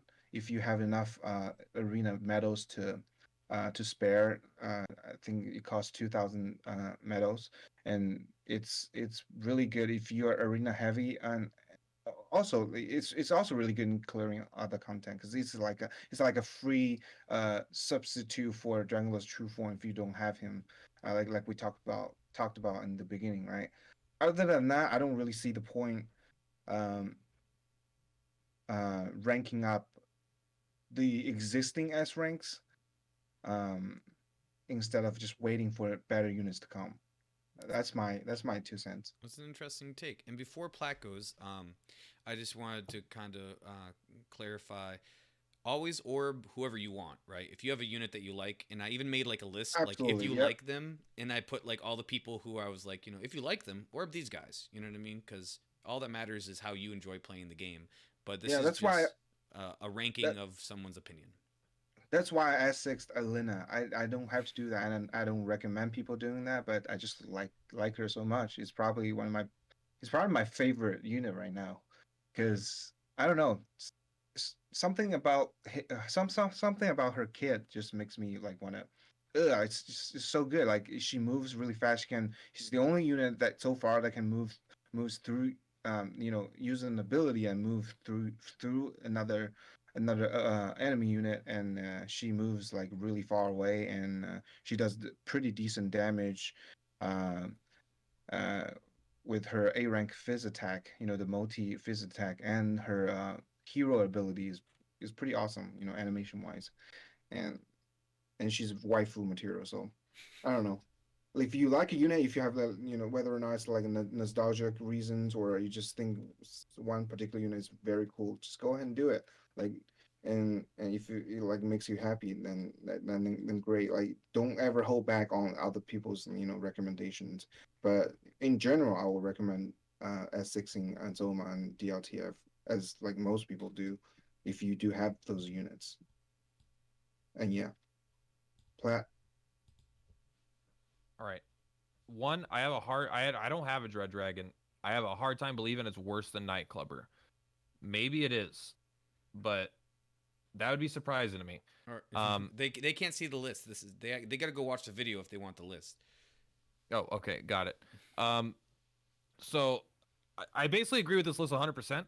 The only thing that I feel would like change. you're just picking the 5 units that you want to orb first. Okay, you want to pick the 5 I would orb first? Okay, I would always I do think Sorrow is a very good one if you end up getting him. But you have to get, I would almost orb in the order of your awakens, for overall power. Like if you get one sorrow, but you never get a second sorrow, and it's like you may never get another one unless you're paying money. So it kind of more depends on your budget as a player, in my opinion. But personally, I'm looking at Zoma, Sorrow, then probably Haxosaurus, whatever the new one, the new S unit. I would pick him over Dragonlord True Form personally because exactly for the budget thing, is it's only a matter of time till he's fully awakened, and the only other fully awakened S unit I have is King She Slime, which sucks. So like that unit would be stronger for me to max orb than Dragonlord True Form would be, just because it has it's going to be a unit that every single player that plays Arena, even badly, will get max awakened. So I think that might be the number one unit to orb up to S6, just because it's going to be more powerful than your other S units for the most part anyway. It's an interesting take. I like it. Probably I personally think Queen Slime is worth it because of how good Queen Slime is in Arena, and anything to increase her survivability just makes her insane. She's already like the fastest unit in the game almost. Like she's way up there. I have Golden Claws on her, of course. That's gonna hugely change it, but she's going before my Boreal Serpent is, which has insane agility. And just in Arena, what a monster. And then after that, And you just like slimes overall. I do, but I actually Yeah. think Queen Slime is potentially the best Arena unit. Yeah, in the game. yeah. She is, but she doesn't need to be orbed to do what she does. It's true, but she can get owned by again, it depends on what you're going up against, but like a Lionheart or a whatever, the White King, they could like one, if yours has no awakening and not good armor, you could still get like one tapped.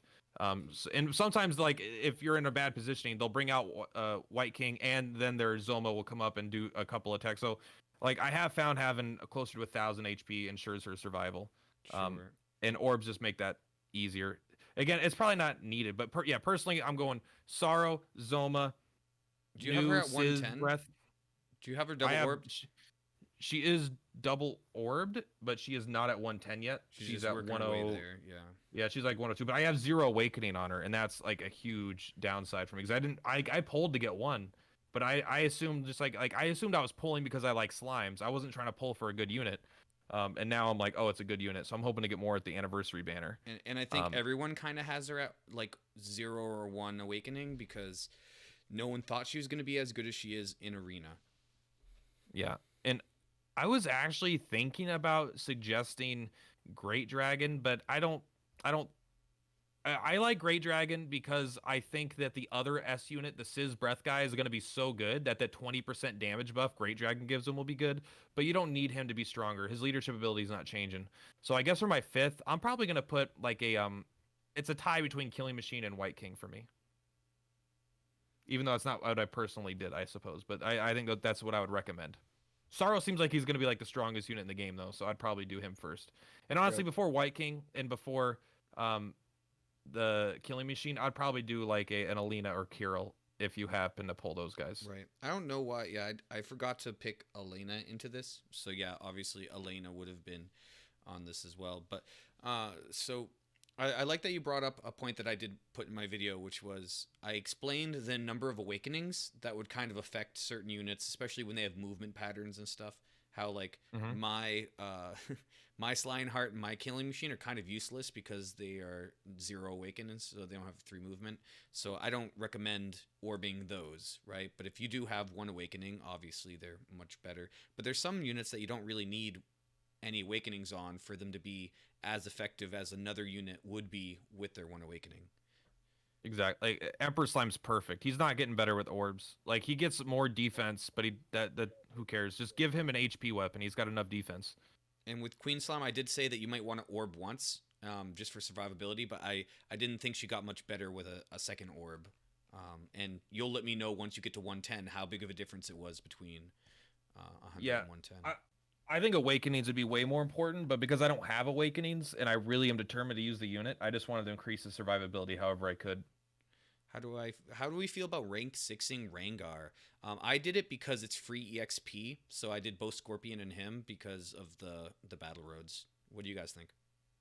I did not get Scorpion, but Rangar's like a, a like I just did a unit review for him today, and like he's kind of meh in his skills, but he's also like a phenomenally good free unit. Like his stats are crazy. I don't know if you've looked at him. Ragnar is pretty good. Like I used him in the very hard Sauron fight.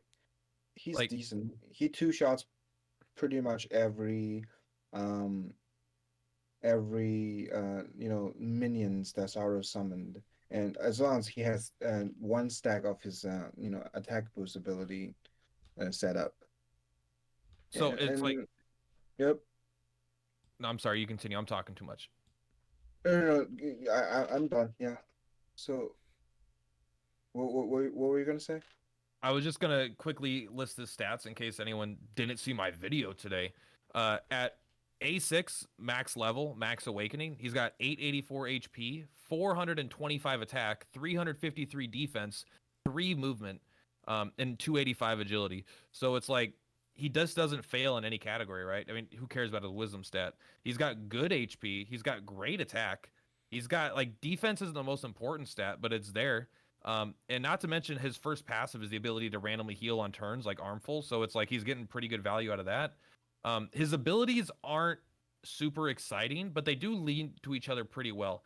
Because he has like he has a 1-2-3 combo. Turn 1, you War Bellow to get his attack up, 2 stages, and then on the second turn you Scrap Metal with the attack boost, and you try to lower their defense. And then on turn 3, you get to use his Coup de Grace. So it's like you get a chance to do an attack up, and then do a defense down, and then do a coup de grace if things go right. So it's really good. It doesn't make him good for arena, other than maybe a bait tank. But he's a remarkably good content clearer, I think. Even though I don't think he's super exciting. Like I wish he had something besides scrap metal that was like. I wish he had some element attack. We can't give him a scroll, so that's really his only big downside. Yeah, no, I agree. I think he's a very mediocre unit, but because he's free to play, that exponentially increases his value, right? Yes. He's probably. I think he's arguably better than Armful in a lot of situations because they kind of fill a very, very similar role. But Armful does have, I think, he has a wind attack, so you might, if they have swoosh weakness, you'll bring Armful. In any other situation, I mean, Armful does have the paralyze attack, but you're not. If you're using them for that, you're probably in arena anyway. I don't know. I don't know how much you use that outside of it, but maybe it's good. But the Ragnar has better. I think he has better overall damage, and I don't know. He's just he is cool. Like I like that he's a dorky unit. I think Armful is better, but it's marginal. I think having access to Elemental is really nice, and the Paralyze is really nice, and the the HP regen is really nice, and I think their stats are pretty similar, other than the attack stat. They do both have the HP regen. They have the same exact passive there. I wasn't aware. Well, actually, no, I was aware of that. I just wasn't thinking. Yeah, they're very, very similar units in a lot of ways. So it's like you're giving up whoosh, and you're giving up the ability to paralyze, and instead what you're getting is the ability to defense down and 3 movement. I think Armful's still stuck at 2 movement. Yeah, the 3 movement's a pretty big deal. So I also thought this was a big enough deal. Just the fact that you can level them up for free. Yeah, getting them, like mine's at level 100, right? That didn't take too long. It only took a couple days. So I'm gonna have to flip flop. I think Ragnar is better than Armful. It's close. Like I do agree that they are pretty close units, but him being able to use scrap metal and having pretty good stats, like I think he does on average less damage just because of his abilities aren't quite as impressive.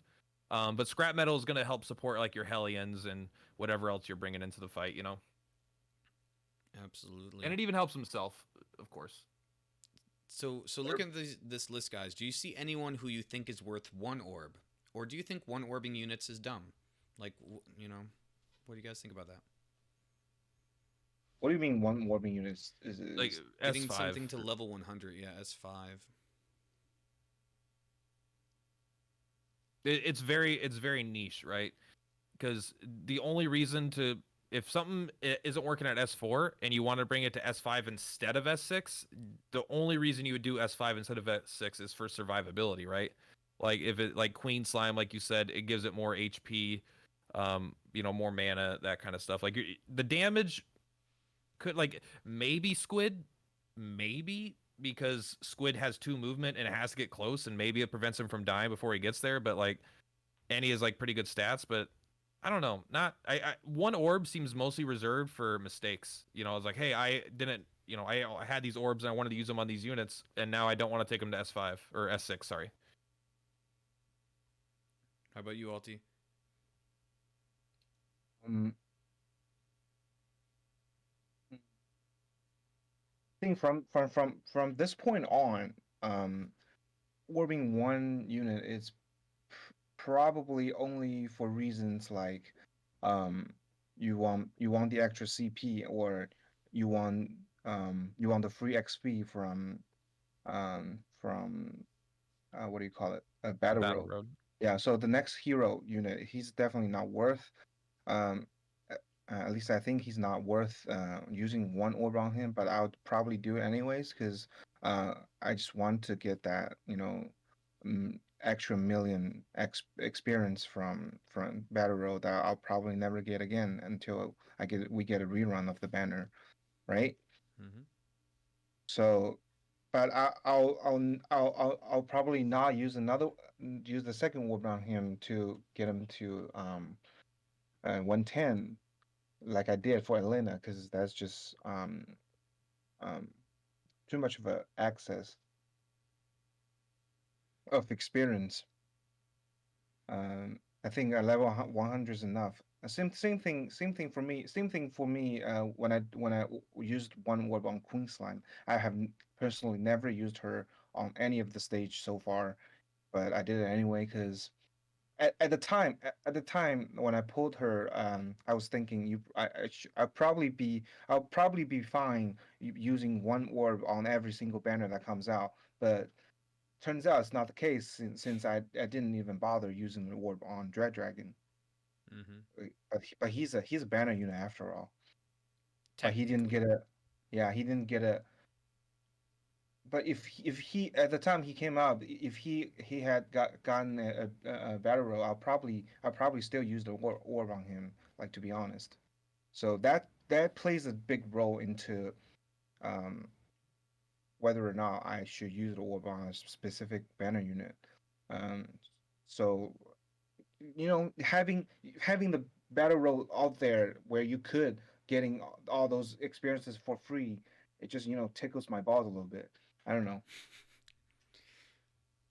Does Dread Dragon make it on a Dragon Breath team? Because I honestly have no idea what he does. Me neither. He It's might there make it for onto the it's there for one collection. once you get the gas gone, like that comes out in like 4 or 5 months. Like, what does Dread Dragon do? Like, why is he so bad? Like, why is he as bad as Nightclubber potentially? All right, he is literally Green Dragon with slightly higher stats. Does it have Inferno? Does it not have a better breath? It has the same breath, like same strength breath. No way. It has just like, is it like Inferno, but it's a different element, like Sizz or something? Yeah, it's a Sizz version, and it might be slightly stronger, but it does not feel any stronger.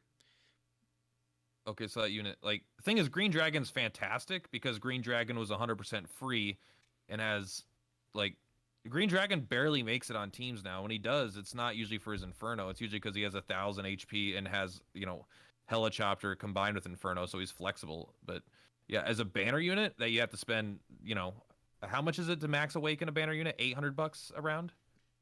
To max awaken? Yeah, if you hypothetically, because like Green. Okay, so it's like 1,800. Yeah. All right, so yeah, Green Dragon cost, I don't know, roughly 0. So yeah, no doubt. Yeah. All right, Dread Dragon, move aside. Right. So yeah, someone in chat said that he has the same as Hybrid's breath, only Sizz. So if that's better comparable, so it's a little bit better than Green Dragons, but at the same time, because Green Dragon is max awakened and stuff, it feels stronger than it is, right? For sure. And I like my green dragon is max awaken, right? Max level. I rank 6th him, and he's got +10 out of Inferno, and I'm still like, that's okay amount of damage, you know? I'm like, that's okay. Like, he's a serviceable A unit as a backup damage dealer in certain situations, where he's mostly there as a tank. I give a lot more past like Hybrid and things like that because they're not banner units, right? You're just gonna get them by doing your free polls with Tact cards eventually, right? Or every time you do a paid banner, you do one of those paid banners with a guaranteed S, you're gonna get a Hybrid anyway. So, um, it because they're gonna get max awakened. I'm like, you're not going for it. You're not spending money to get it. You're getting it by mistake. So I consider those units just a little bit better. That's a weird thing about Gacha. I've never really thought about units as a opportunity cost of units ranking into my tier list of how good they are objectively. Hybrids are great. Hybrids great. Never heard of the hybrid mid heal greatness. Only the highest level players know how to do that. That's right. I saw it on one list one time, and I did it. When are they going to give us another mid heal scroll? I still don't even think I've used mine. They're holding out on it because they know what I did, and they're punishing me for it. I mean, I don't even know what I would use. Like, I don't use any of my scrolls, and I should. Arena is specifically what scrolls I think are for, is because they allow you for coverage and things like that. Like, I would love for my probably my Slineheart, or imagine my Boreal Serpent having a fucking fully ranked up element attack. I've never even thought about that because I just use rolling attack for everything. I don't know, but I'd like, as far as clearing content, single player content, I never want to use scrolls for that unless it's like a C scroll for some weird fringe reason that I have a couple of. Yeah. But it just seems too temporary because they're just too limited. The Dead Sea Scrolls. I mean, you gotta use them. If you don't use them, you lose them. Yep. True. I honestly forgot which unit I put my mid heal on. What was that, Mr. Robot? Oh, I said I honestly forgot, but I didn't. Which unit specifically that I put my mid heal on? Maybe a C unit. Did China China get taken over by robots? Nope. What do you mean? Oh, you just have like a metallic ring to your voice on the call. Yeah, it's just, I think there was just a little bit of the call had bad connection for a minute there. What about now? I think it's better. It sounded a little bit better. It's hard to tell with short speech. Oh. I'll try to talk more. I don't know. I know you have to use like a VPN, so like it's bouncing from a lot of places on its way to Northern Maine. Jay Hutch says he used his mid heal on Green Dragon. Yeah, dude. Somebody put it on. Who was it? Boss Troll? I guess why not? I mean, I could understand Green Dragon in the sense where I see jargon or whatever it is, and I'm like, hey, this guy has meditate. Let's just make Green Dragon a better version of that. You know what I did? I think I used my mid heal on White King. And then I just reasonable. Yeah, because at the time I was a newbie, and the only good unit that I had was White King, and I thought to myself that he has a pretty high wisdom, right? So he should be able to heal a lot more than other units who don't have a bunch of wisdom, and that was before I know anything about wisdom caps or anything like that. And after a while, I just thought to myself, I should probably give White King another attack move instead of mid heal because it doesn't really do much, and it's gonna waste one turn, one of his turns where he could just use the DPS mode. So I ended up just wasting my mid heal, just replaced it by some other. It's just gone. And it's just gone forever. I think the game would be 20% better, 10% better if they just allowed us to remove scrolls for some expensive price. Yep. Like it would be fun. Like I would be able to use scrolls in content. I mean, it would make a lot of content maybe too easy. Maybe the game isn't balanced for that. I don't know. But it's less fun to not be able to maybe even make it so the scroll loses its levels up. Like I don't want it to. I would love it to be almost like a kind of equipment thing, but however you have to balance it, I think it would just be nice if I could spend 1,000 to 10,000 gold to remove a scroll. You know, Right. Since when do you read a book and then it disappears and no one else can ever read it again? Yeah, ridiculous. it's like, hey, here's a new book for you. They're like, well, I'm fucking destroying this one. Thanks. No, Well, dude, absolutely. that's um what do you call it? That's the thing about secret books or secret text. If you show it to someone and they've memorized it, they'll probably burn it. I mean, But I've never been part of any secret text kind of stuff. but the catch is once they've learned it, they've memorized it, they'll never forget. So if you give them a new one, they'll have both. But the game doesn't work like that. That's true. Yeah, you can't get two abilities. You can't just remember the other one and switch back And and forth between them. Stupid ass humans are too dumb to even learn a book in the first place. Like, I don't get it. You mean coup de grace? Is that what you want? Coup de grace? It's like, no. Can you use Thunderstorm, Rangar? Coup de grace? Like, all right.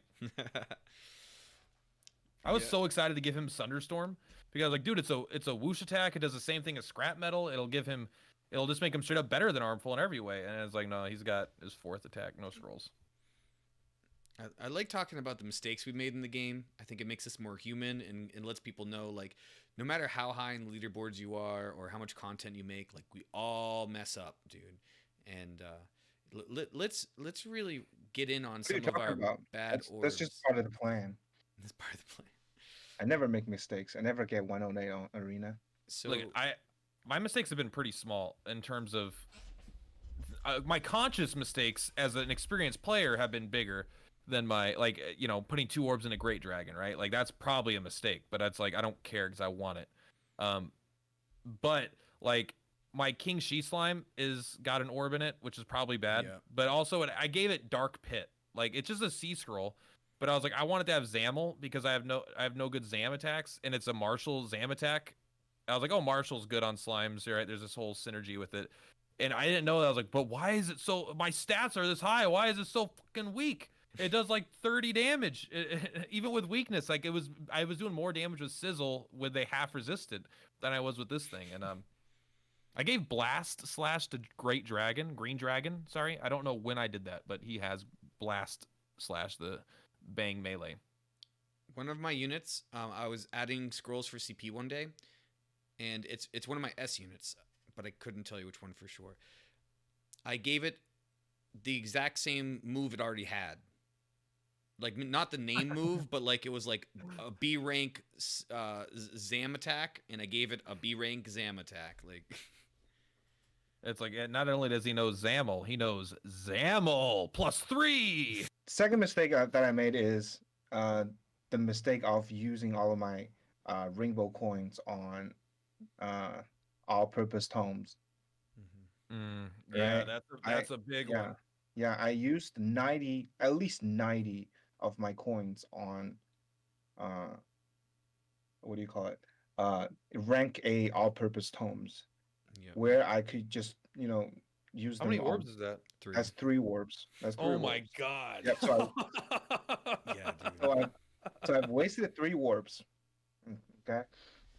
And the third mistake is just it's a minor one. Just I lost my crackle scroll the exact same way that I lost my mid heel scroll. I taught it on um, Viking and then later get replaced by a Bang C rank scroll. And now my Viking has Sis, and I'm never planning switching it out again. And after that's why I think whenever you jump into a new gacha or new game, you have to kind of educate yourself a little bit better. Yes. Trying to avoid things like that. I will be doing that with my hero because I'm not making these mistakes again, man. Agreed. If there's anything limited, I do plan on spending money in My Hero. I'm going in expecting to drop $100 day one. Figure it out. All right, I'm gonna be free to play because I don't need any more buyer's remorse. And I'm not. Then I'm not have looking. fun not having All Might, loser. That's right. Yeah, I'm not looking to get divorced. All right. I know. I know it's a running joke, right? That people are worried about getting a divorce for their spending, but. Hey, I don't run that joke. We'll bring my girlfriend in here. I'll tell my girlfriend to her face how much I spend. Although she doesn't know, I just don't hide it. She's like, I don't care. It's your money. Mine knows how much I spend, and she says, it's enough. Like, you know what I mean? She says she's okay with it, but you know, she would not be happy if I dropped like I can keep my middle card, right? So like I spend like $30 a month, but like other than that, she's like, that could have been a vacation. Is there Hey, a trailer? I'll send her my analytics for YouTube, and we'll just pretend that that you're making money off your YouTube stuff. You could just create this really elaborate lie. I just can't lie. That's what's healthy. Yeah, I just can't do that. So we got Jay Hutch highlighted comment. So what scroll do you guys think we should give to Zoma? So I gave my Zoma buff because I feel like because of the neutral damage, there's almost no time that you're not going to be using Psycho Cannon for damage or Glacial. So I wanted to give it some sort of skill. I think there's two answers, but I'm sorry, you go. Alti's the number one player. So for me, I just go to the Japanese website, right? Like there's recommended skills that you can put on your S units, but I don't always follow that, but it's a good recommendation. For me, my Zoma has Sizzle, right?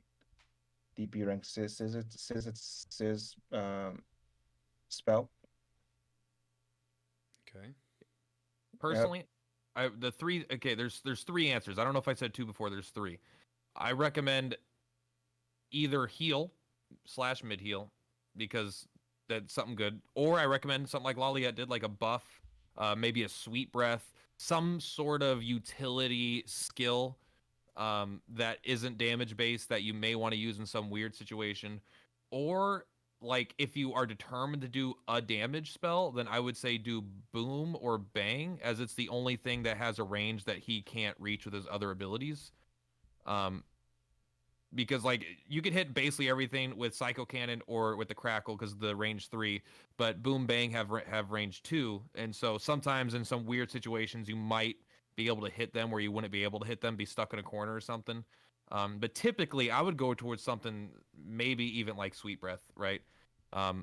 Or a buff is a good example, or a heal. Like definitely utility side, personally, is what I suggest. Do they have a party boost? That would be perfect if Zoma can get a party boost. What about meditation? Or cheer.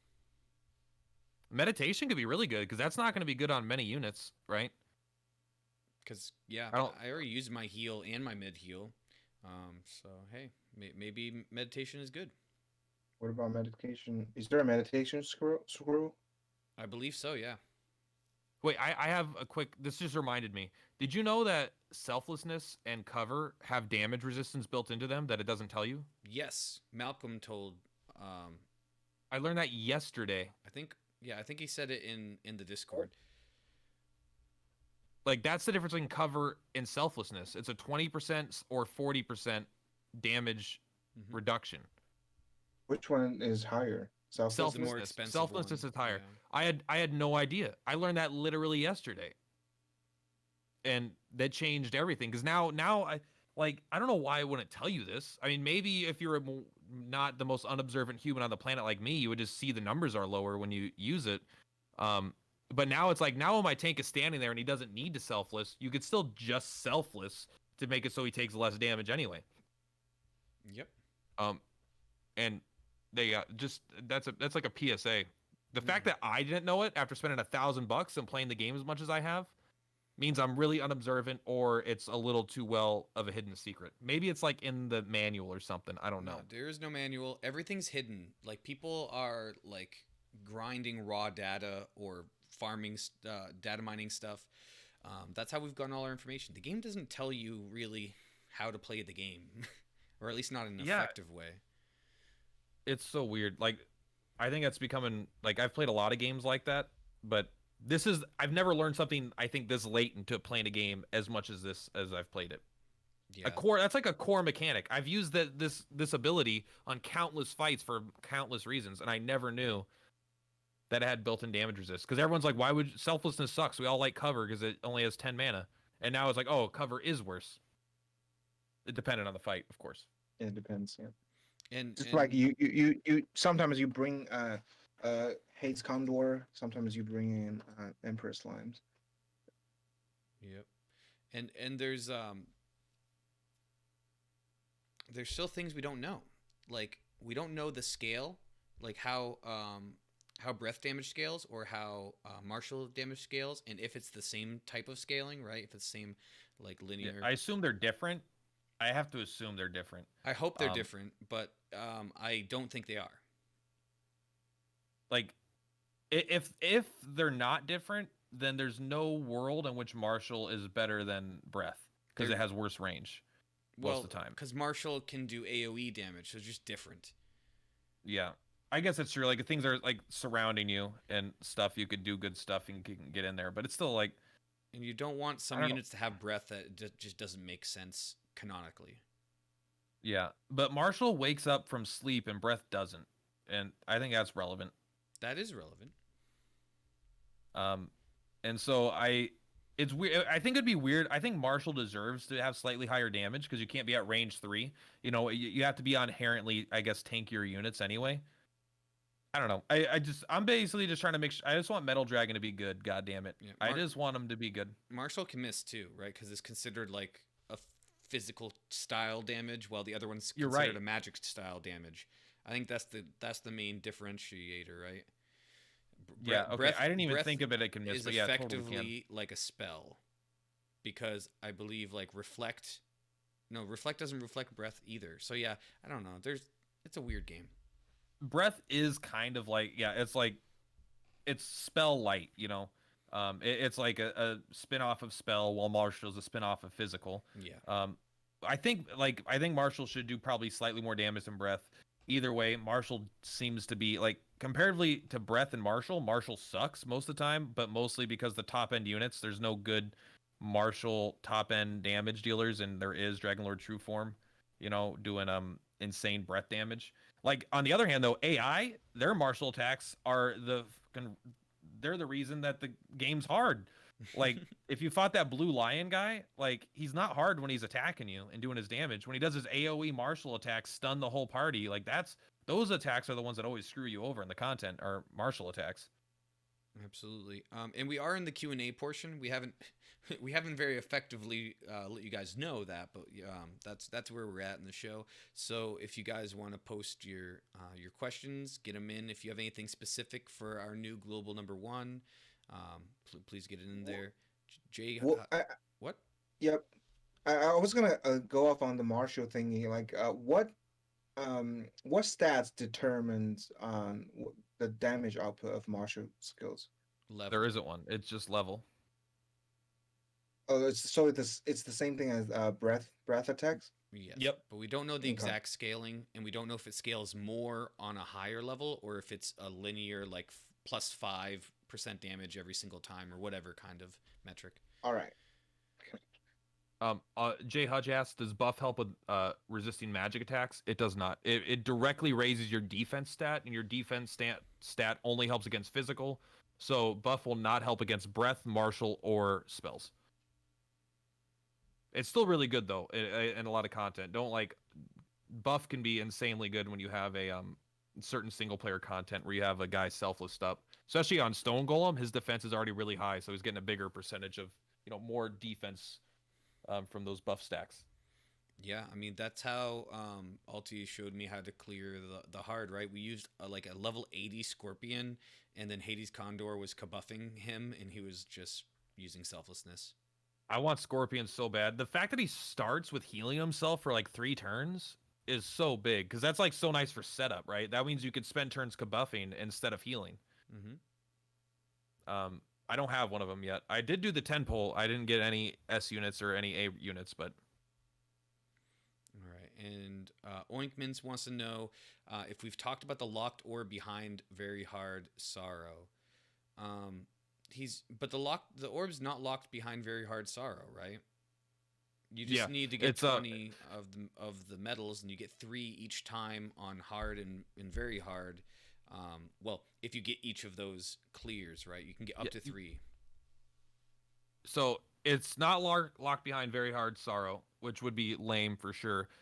It is locked behind 5 medals on very hard, which can be pretty hard to get. Like it's thing is it's not that hard to get because you don't need to beat sorrow to unlock the ability to use all your units really, because you can do your most powerful team perfect, get the medals and then reset, and then you can go to the next stage, do the same thing. So theoretically you only need to beat 2 of the you only need to get full clear on one of them, or you can get 2 on all of them. You know, you can let units die and do the other objectives or whatever and speed.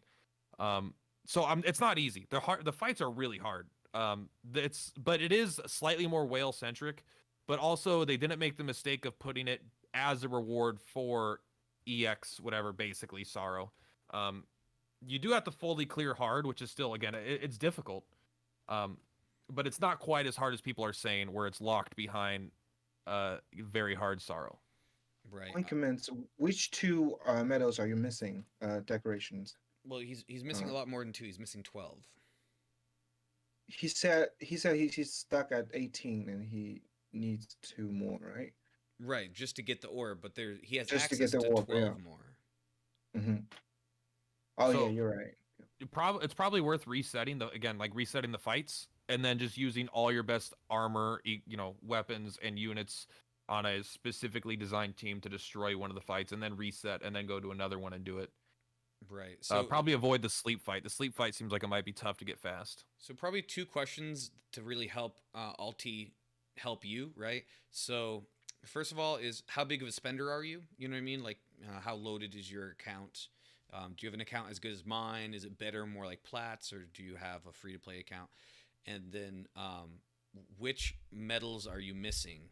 Which might be hard to write out, specifically, but do you have all of the hard clears, or have you done some of the hard clears and then some of the very hard clears? You just took the words right out of my mouth. It's because we're brain brothers like that. He's got more than I do. I only have 5 medals right now, because I'm working on clearing it and then going back and getting the medals. So on very hard, he has 3 medals. So he's got to get 2 more on very hard, and then all of them on hard, or any combination, of course. But for the undead one, I don't know if you have a copy of Hell Gladiator. He works really well with other undead unit, like, because a lot of like I think there's 1 B rank zombie and A rank undead skeleton that's really tanky. They have like above 700 health, or 650, something like that. And you just bringing, like, for me, I bought in Hell Gladiator, those 2 units, 1 Bone Baron and Ghost, because Ghost has 4 moves, right? So what you want is just to poison the boss on that specific stage, and just try to survive before the poison kills him. That's great advice. Unfortunately, he doesn't have the Hell Gladiator. Okay. Or a White Knight. So I don't think you're going to get that 1 medal. So good job getting all of the other 14 medals on hard. So which are the 3 that you have on very hard cleared? Also, isn't Hell Gladiator awesome? What an awesome passive that is. Oh, he doesn't have King Bubble Slime because he only started in the Zoma event. The worst thing about Bubble Slime is that he's not farmable for people anymore. That's the only bad thing about that unit. It's crazy to think about, but I forget every day. Yeah, it's just like not everyone has that. It might be like the best free-to-play unit, right? Yeah. King Budget Slime. He just, like, he makes the impossible possible, right? All on his own. But yeah, it's really sad that I know Japan, like, that was one of the things. I saw a tweet come out when Slime Fest started. It was like an English player was talking to one of their Japanese friends who played Japan, and they're like, hey, just so you know, we're all waiting for King Bubble Slime to come back, because a lot of people thought it was kind of a meme when it was out here. And even though like, and then they show this little thing. It's like, oh, Metal Dragon's like, I'm immune to poison, and King Bubble Slime's like, not with me, you're not. I could poison you even though you're immune. And so it's like they want it back because a lot of people missed it, and so I just try to like get out as much as I can. Get King Bubble Slime. Get King Bubble Slime. So he may never come back, but hopefully he does. Hopefully he does. Yeah, or they just release another cheese free-to-play unit. You know what I mean? But I don't know if There's a that's new- gonna happen. There's a new S rank banner unit that does really decent poison damage. Oh, I didn't know that. Poison's OP, man. Yep. Envenomate's OP. I'm actually kind of like, the thing is, I don't know why they made Envenom so bad in Arena. Like, the damage down 30% affects poison, which I don't feel like it really should, because you're already planning on killing them in 4 turns if you're going with that strategy, right? It's like you're already losing so many points. Like, I don't feel like it needs. I feel like that could ignore the damage, but it is an all damage down. I'm surprised that a status effect that's percent based is also damage down. You know? Yeah, it's interesting. Because specifically in like the blue lion fight, it says deal over 1,200 damage. If you poison him and deal 1,900, that doesn't count as you dealing damage. You actually have to hit him for 1,200. So it just kind of, it feels like a double standard in that, but I don't know. It's just something that popped in my head. So just to finish up with Oinkman, so Oinkman has only cleared 2 of the 5 fights on very hard. Let me see if I can get back here. He cleared Rashaveric. He got all 3, and then he got 1 with Rengar in team. I'm not sure which level that was though. So which are the 2 that you haven't cleared, or haven't gotten the medals on very hard?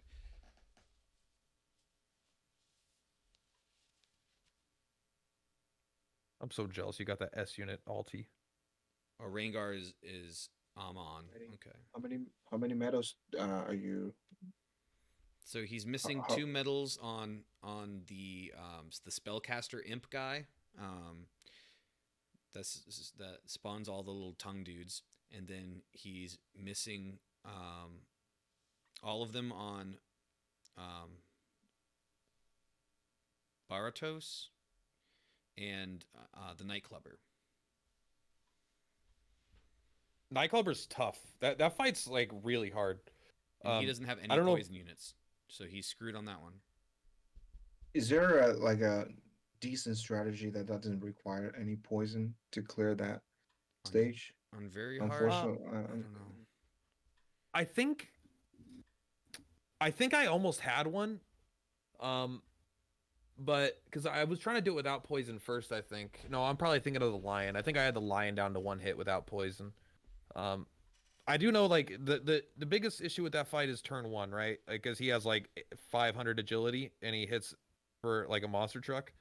The best strat I've had is put 4 units on one side and 1 unupgraded slime on the left side, and if he can't kill any of the 4 units, he'll automatically default to killing the 1 unit he can kill. So you have 4 full HP units at the start of the fight, and he wastes his first turn. And you have to sacrifice 1 of your 5 units, which is not a small sacrifice, but it's better than getting your whole team hit for 80%. Yeah. But yeah, that's gonna be really tough without poison.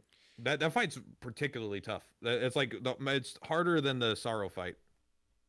What about from what I hear? The lion? What kind of team could he use without poison to clear the lion, Alti? The lion? The non-Sorrow unit boss? Yeah. That one's also tough, but like I could do it with a fully, plus 10, 5 awakened Hellion, and even then it's hard. Because Hellion's hitting for like 1,400 damage with a flail, so he's hitting like a mad lad. But even then, that's it's still a really tough fight. Oh, which stage are you talking about? The X fight? The boss fight? Marcus de Leon, something like that. The boss fight. Oh no, we're not talking about the boss fight. I just misspoke. We're talking about the 4th fight other than Sorrow. So not the Nightclubber, not the Imp Caster guy, and not the purple fat dragon. Breaking up. So the Mucifer lookalike? It's the Lucifer guy. Okay, that's why it's called Baratos. I got confused. Okay, Baratos. The Lucifer guy. Can we beat that without poison?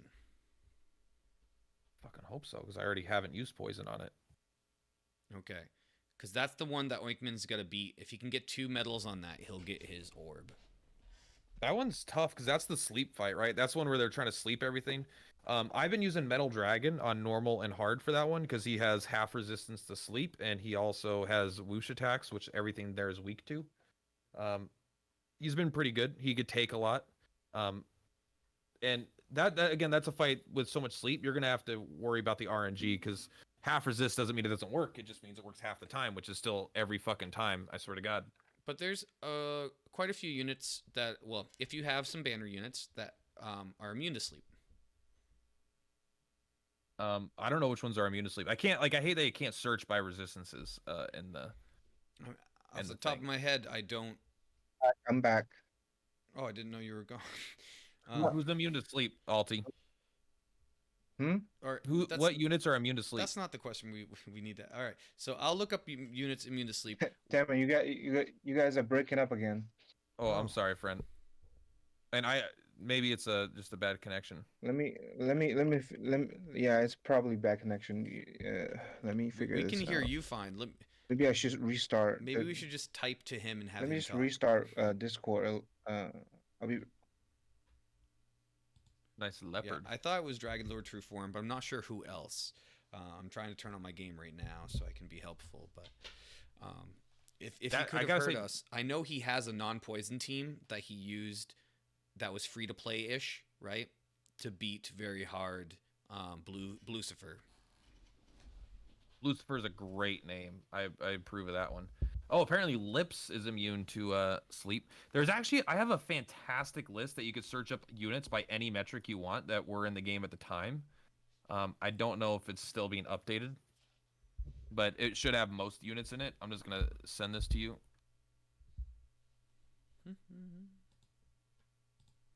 But it had like someone was making a site to help me. Oh yeah, or I guess they're doing it. I guess they were doing it for fun.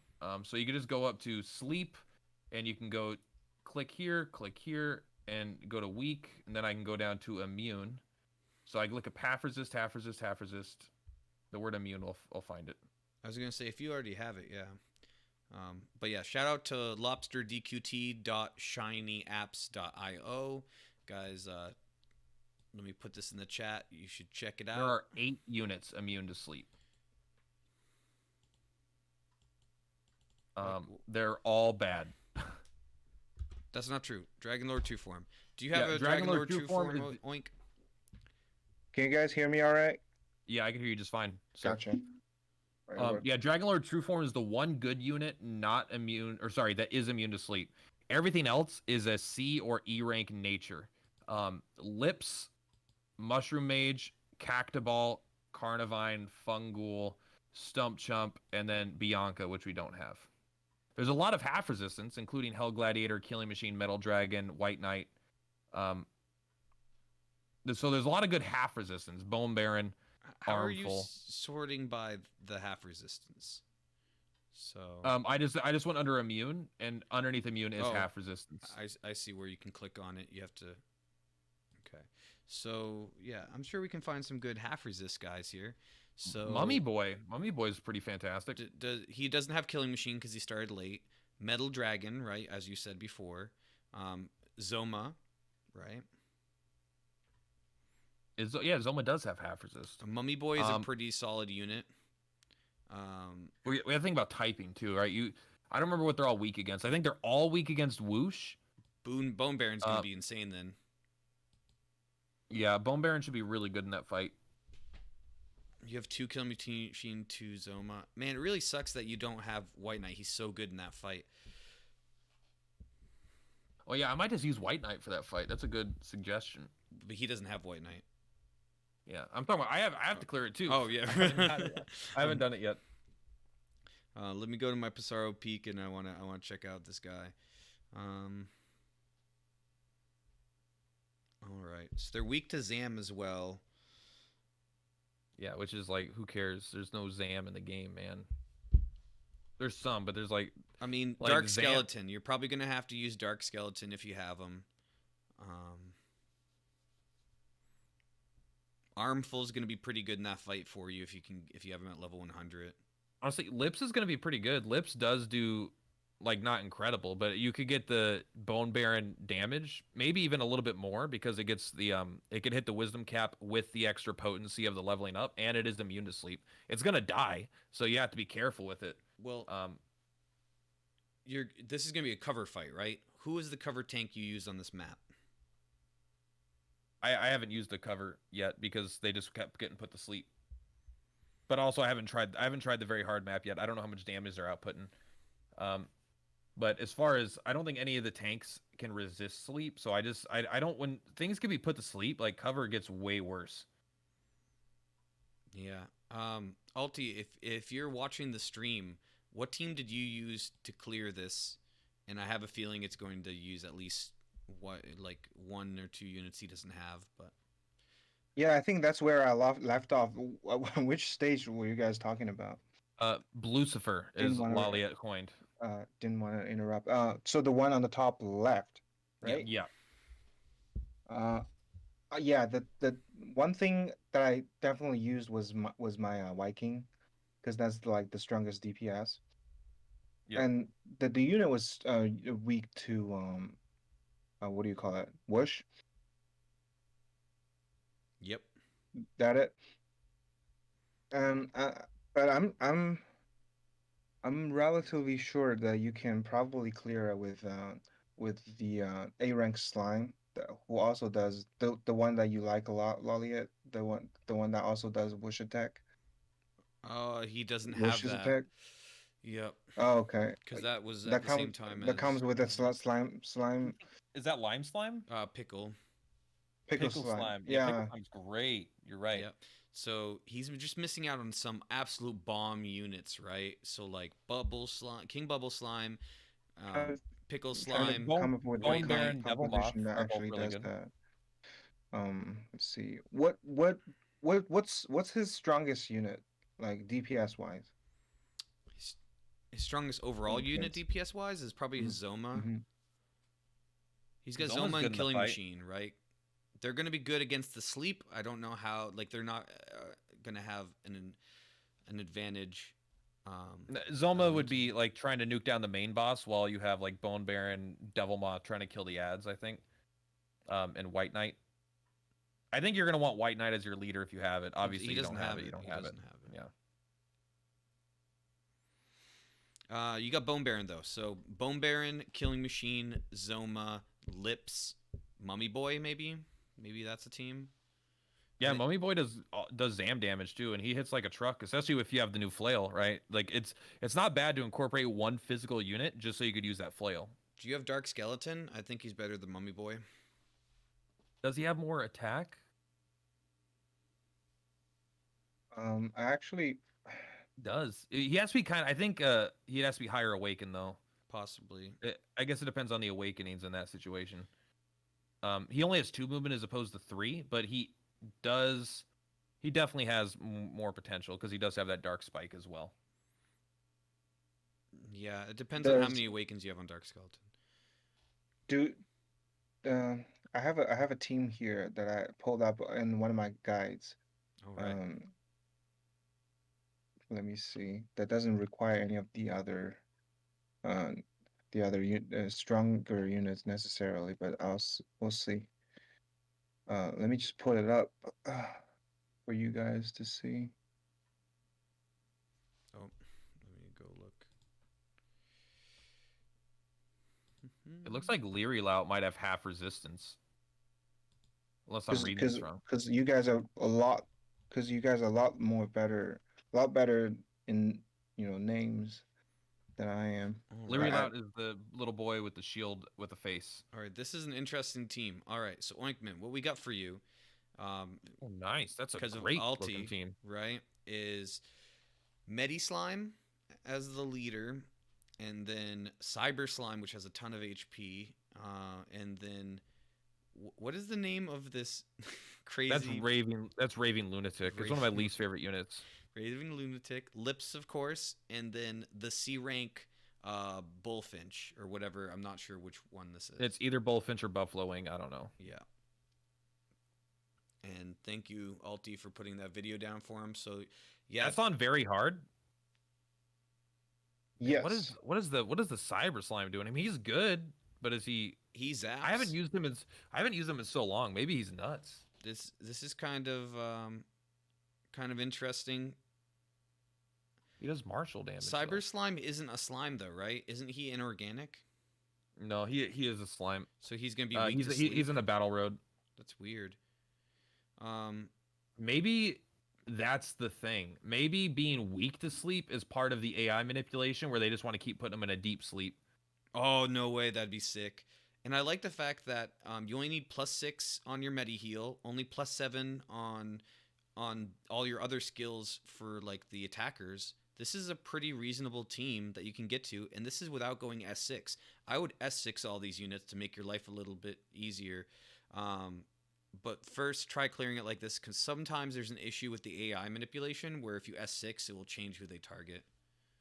It is like I just released the guide where S6 was on a battle road, made it harder because I needed my guy's agility to be lower than an enemy's agility. That's one of the things that I came across.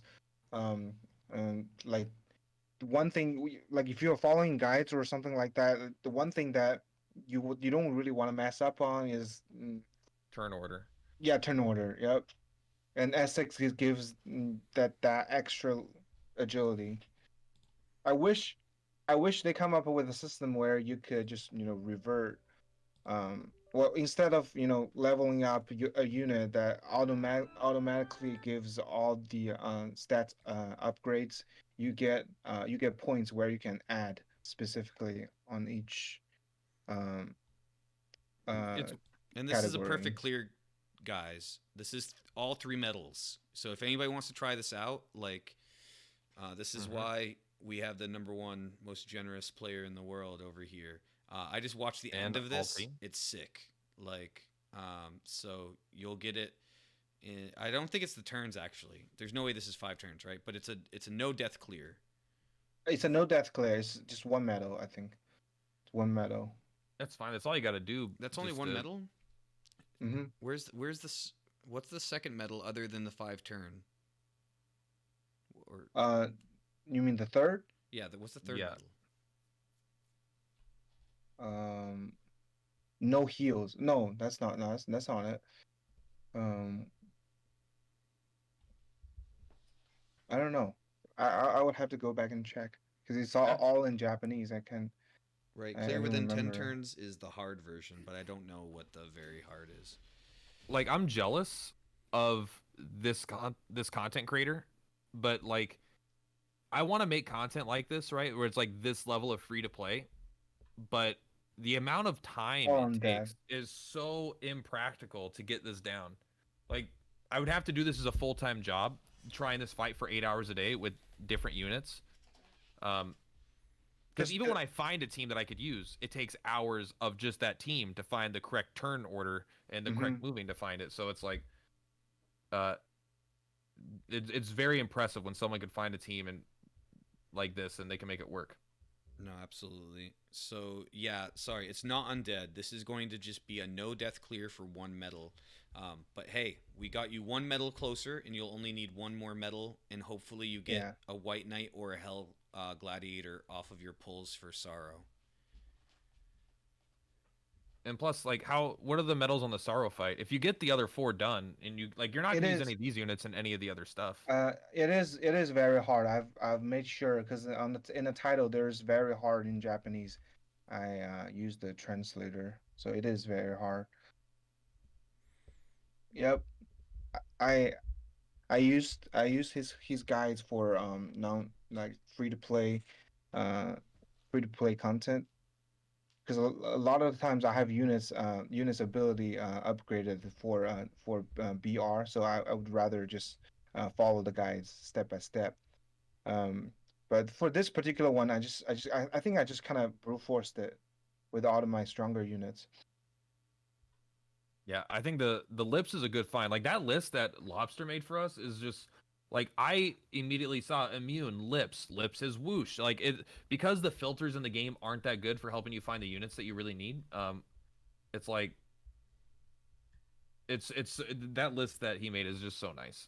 It I really agree. is. Absolutely. And thank you, Chase Games, for the Prime subscription. And we'll be having Chase Hey. Games on next week, where we will be talking. We're going to start with like a positive thing where we're going to build a foundation of agreement. I know Platt and him agree on a lot more stuff than me. Platt and him agree on probably 99.9% of things. Me and Chase disagree on probably 5%. But it's still like we agree with most things, right? So we're going to talk about all the things we agree on that we think could be improved with a couple solutions, and then we're going to work our way towards towards the orb issue, and we'll have an interesting debate about whether or not there is enough orbs and whether or not there'll ever be enough orbs. He's gonna fuck shit up. Yeah. Chaos games. Yeah, I don't agree with you. I don't agree with Chase on the orb thingy, but I do agree that um, gold is kind of an issue, and I hope they get rid of the gold requirements for alchemy, or at least I have agree. it cheaper. It does not. There's That- no It's need just so unnecessary. Yeah. for gold for alchemy to cost gold. I just don't think it's necessary.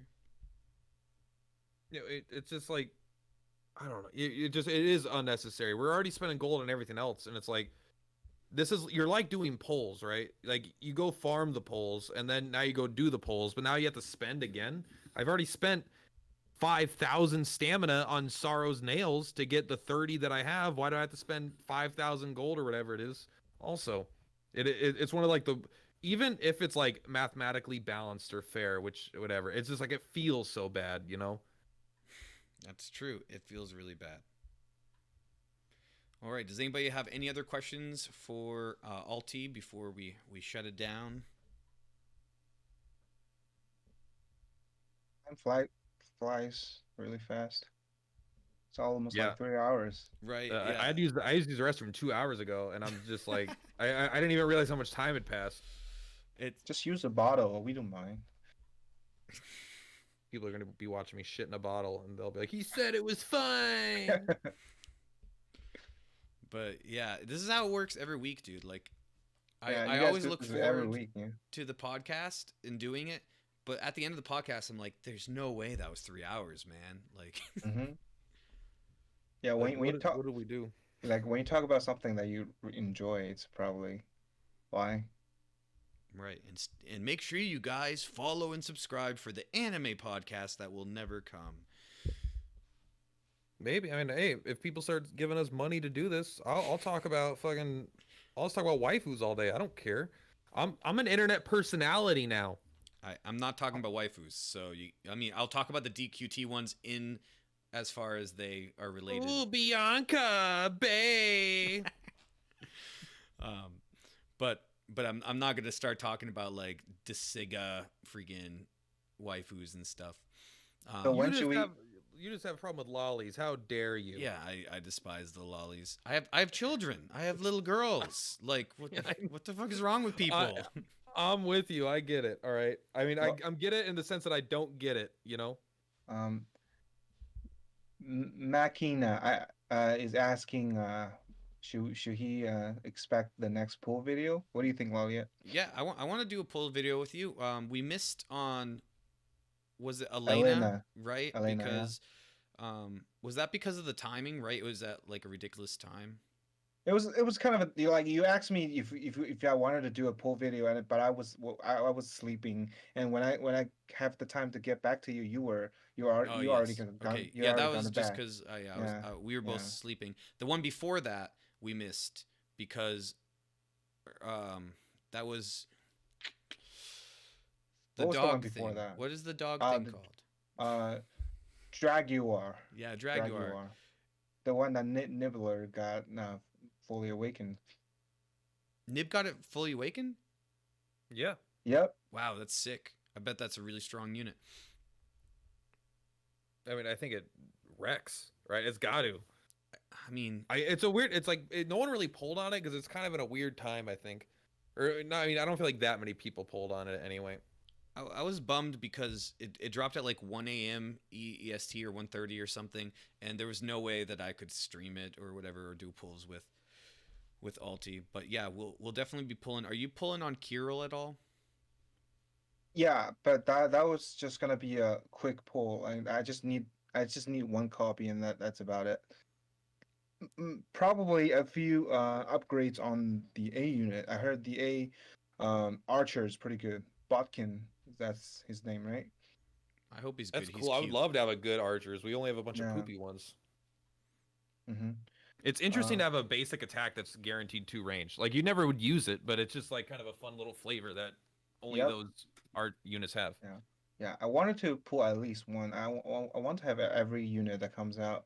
Like so far, I've had every unit, and I definitely I don't planning on like maxing them. But it's good to have like like a Pokemon collector. I don't know. Yeah, for sure. And then Sorrow will both be doing a big event on. Yeah, we'll probably Plat will be doing a stream where he'll be matching his donations for pulls, and then me and Ulti will do pulls. It'll be mostly Ulti, but I will put whatever I have into Sorrow for sure. I still remember. I still remember when Platt pulled his first Queen Slime. I was there, and I freaking called it, and on stream. Didn't you like wasted the first 100 pulls or something? Then you didn't pull her, and you decided to do a little bit like a few more, and you got her on the first try. There was like Yeah. two S units. Was that the one where I did the God slime pull? Where I was Yeah, like, yeah. God, slime God, and then I just like boom, instantly got it. Yeah, Yeah. you know, sometimes you guys are with me and the spirit bomb works. Other times, I sit alone in my room and get 0 Zomas and Yeah, $250. that's why you need to stream all of your polls. I swear, streamers like real. When I spend money, I'm streaming it from now on. All right, I promise. Absolutely. Ulti the Prophet. Dude, stream luck is real. When we did that, the Dread Dragon, I didn't even really want a Dread Dragon. You know what I mean? But I was like, yeah, whatever. You know, all 3 of us on the stream hit it. Yeah, And hit I on didn't. the paid guarantee one. I wish it was like on the paid guarantee. It was like I don't know why did it have to be so stingy with one? I guess because so many people just want to get the one as a collector. Maybe that's why. But like, you need 6 of them in order for them to be done getting them. They would I sell just wish more the paid if, banner was like 50%. if it was 100%. They would make more money. More people would do the whatever it is. What is it for a 10 pull? 30 It's like bucks? $25. Yeah. Yeah, 25, $30. Dude, so many people would be Pokemon collecting just one copy, and it would be useless for most units. You know what I mean? It wouldn't be a strong unit. And then you'd still, Yeah. if you want to get your second copy, you'd still have to pay more, right? But it's just the first copy that would be cheap. I would like that. I mean, obviously. Also a battle pass. I think battle pass would be good. Yeah, and technically it was 4 of us because Nibs also hit it. He just wasn't streaming, but he was like in chat or whatever. So My polls have been shit for long enough now where like I had good luck, like some really good luck, and now I've had a long enough patch of bad luck where I'm ready. I'm ready for Sorrow. I should probably save it for the Dragon Quest, the 6-month anniversary event. Screw it. I'll use all my luck on Sorrow. That Although I comes would, out. That comes out in July, right? yeah, it's my birthday also, so it's actually a good time for it to match up. Well, As a content creator. I just turned 26 yesterday. what? Happy birthday, man. Happy birthday. You're so much more. I don't know anything about you, but you've got to be so much more successful than I am. Dude, he's so I'm successful. almost 30. It's ridiculous. I'm almost 30 and I've done shit with my life. I create bad YouTube videos. Okay, here's the question though. So in Japan, they just had this Golden Week. What do you call it? Golden Week. Yeah, it's Golden Week. Uh, um, festival, right? Mm-hmm. And they have this stamp that's filled with like good stuff. Like you get 2 orbs in one stamp, That's what I'm and talking about. you get like just but it's just like one time only. You have 10 up. You have 100 pulls, and like one full stem full of free stuff, like would you guys be willing to like pay for it? Yeah, that's a 6 month of Yes. stamp card. It sounds like exactly. I'm paying the full price to do one full stamp card. I actually want to get queen slimes, and there's a chance I can get queen slimes there. So like on the first pull is the guaranteed S. On the fifth pull is another guaranteed S, and on the last one is a guaranteed. banner. It's a guaranteed. No, it's a guaranteed hero because there's no Or banner or boss unit, yeah. Well, yes, it's a banner unit. I don't think it could be Slineheart Queen Slime, right? I think it's going to be hero boss. It's a Oh, hero it has to or be a boss. hero boss. Oh, that's interesting. Mm-hmm. It's a hero or a demon lord. That's better something than a like banner that, unit because that means you can't get Dread, you can't get Queen, you can't, right? It's better. And you have 20,000 gold, 20 irises, and two iridescent orbs. Yeah, of course. I'm spending Like, $205 on that. That's like the kind of shit that they need to do more frequently for like these mid-range. Like that's going to get me to spend on a full ticket. That it's going to get a lot of people to spend on a full ticket, right? Like that's a great, comparatively to what we normally get, that's an insane deal. Yeah. So yeah, because even if people, like a lot of people aren't going to do the full ticket, they're just going to go get like their guaranteed S on the first one, and they're going to go up to like the first orb, maybe the second guaranteed S. You know, maybe they'll do half the ticket and still get value, but people are going to be dropping money on it, which is exciting because I want to see how good I want the revenue to skyrocket after that event. You know, just for security and mental health state. Yeah, because we all want this game to stay. Yeah, it would suck if this game like, just ended up shutting down after like a year or so. I agree. I don't think it will, but you know, who knows what Square does, right? Yeah. Who knows how high up the people that care about this game go? Yeah, we know Japan is like making money, right? Like would they like, I don't know, subsidize the game, the game we have global? Yes, and we'll be talking about that with Chase next week because I think that they need to make a change to the global economy to match the global player base's spending habits. Sure. Yep. Yeah, I'm excited. Next week's gonna all be about just like us bitching about like why don't they make these changes? But we like the game though. Right. You wouldn't believe we like the game. We're gonna go in here. It's gonna be the exact opposite of Nibs Cast, right? So Nibs Cast was all positivity about how great the game was doing, and then we're gonna turn around 2 weeks later and take a dump on it.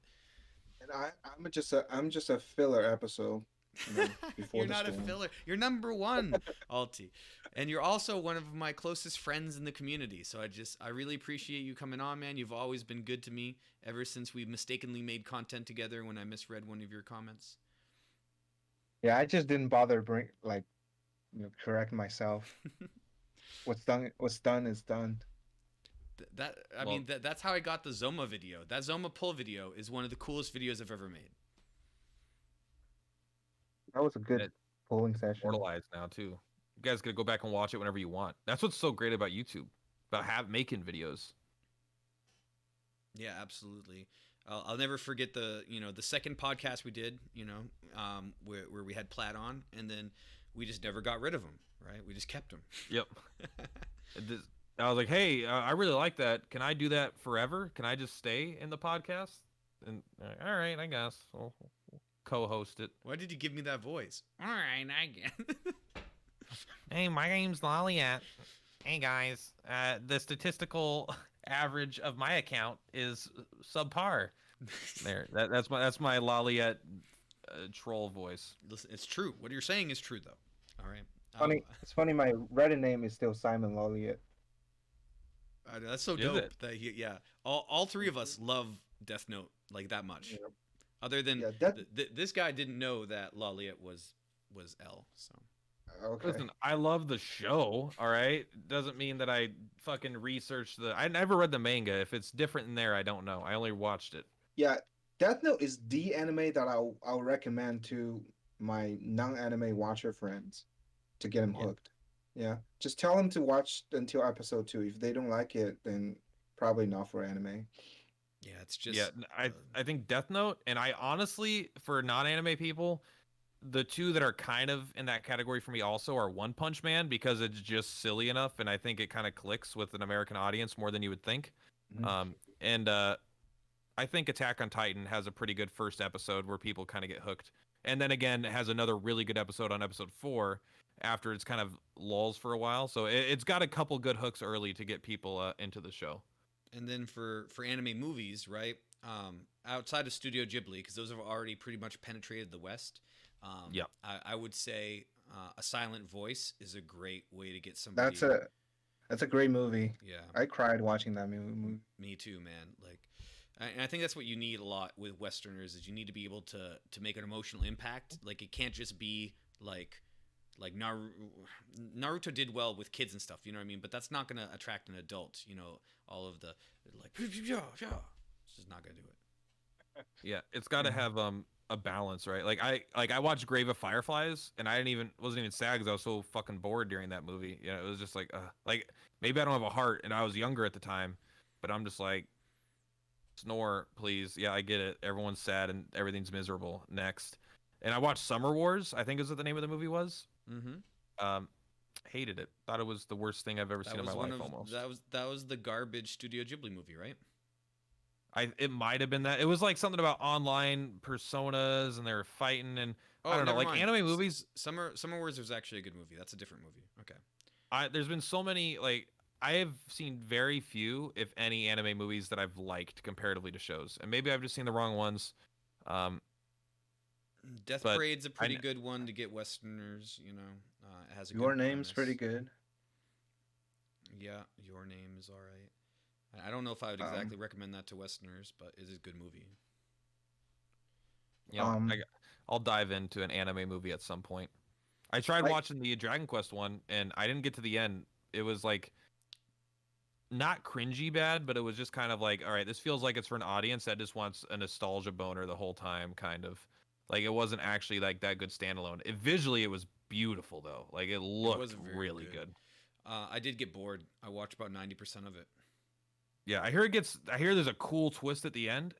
Don't know. Okay, I will say I was super invested for like the first 10 minutes. Like that bad guy might be the best looking bad guy I've seen like in an animated movie ever. I don't even like, and then like it starts kind of dark and I was like, this is going to be good. And then it kind of got really incredibly boring. That's a fair assessment. Yeah, this might be an unpopular opinion, but I don't think some of the Ghibli films are that great, as people claim them to be.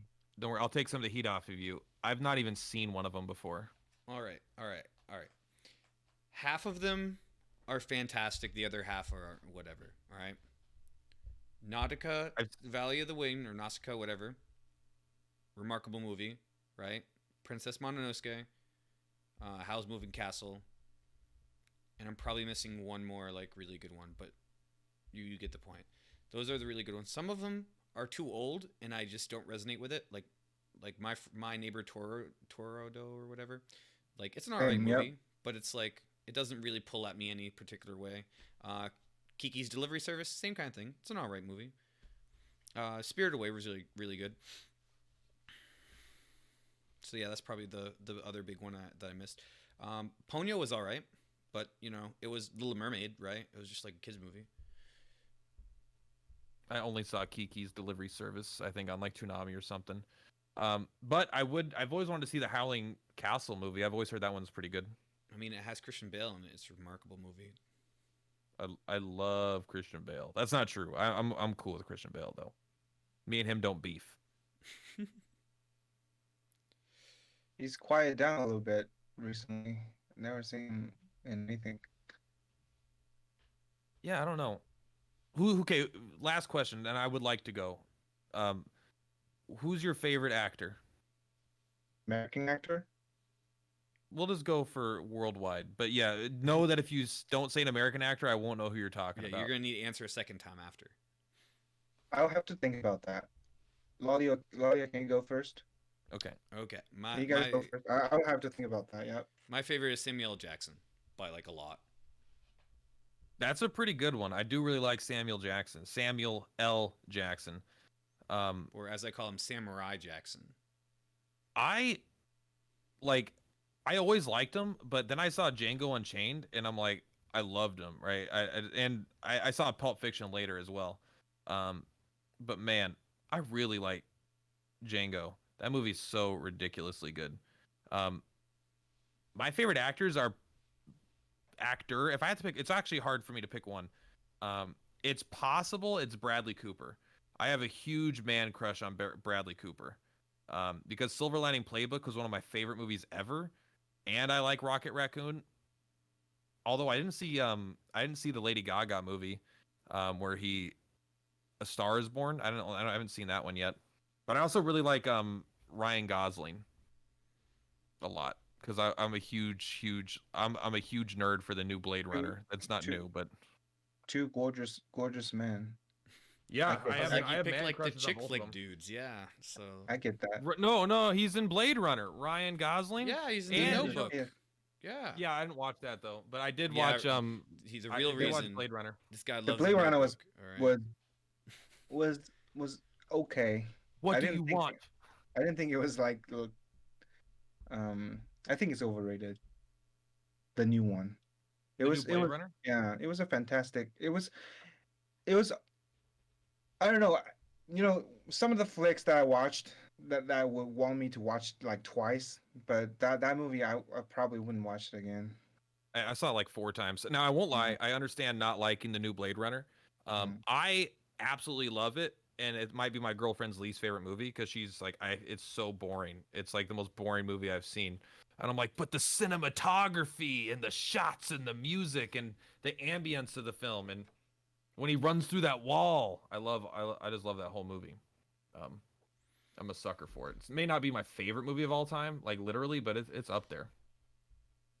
I never watched it, but I think that is a fantastic note to end it on. We cleared our 3-hour mark, so we're shutting Yeah. her down. Thank you for everybody. Wait. He stopping Alright. needs by. he still needs my answer. Like I haven't given my answer. No, right? we're Oh, yeah, shutting you're it right, you're right. down. Forget no, I'm just kidding.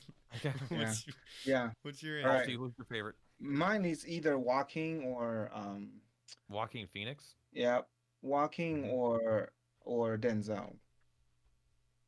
I do like Denzel Washington a lot too. I really like The Equalizer. I like John Q. But Um, I do love Tarantino as a director though. Book of Eli was good. He's just been in so many things. Joaquin Phoenix, I didn't see him in that many things. Or I did, and I didn't realize it was Joaquin Phoenix, I suppose.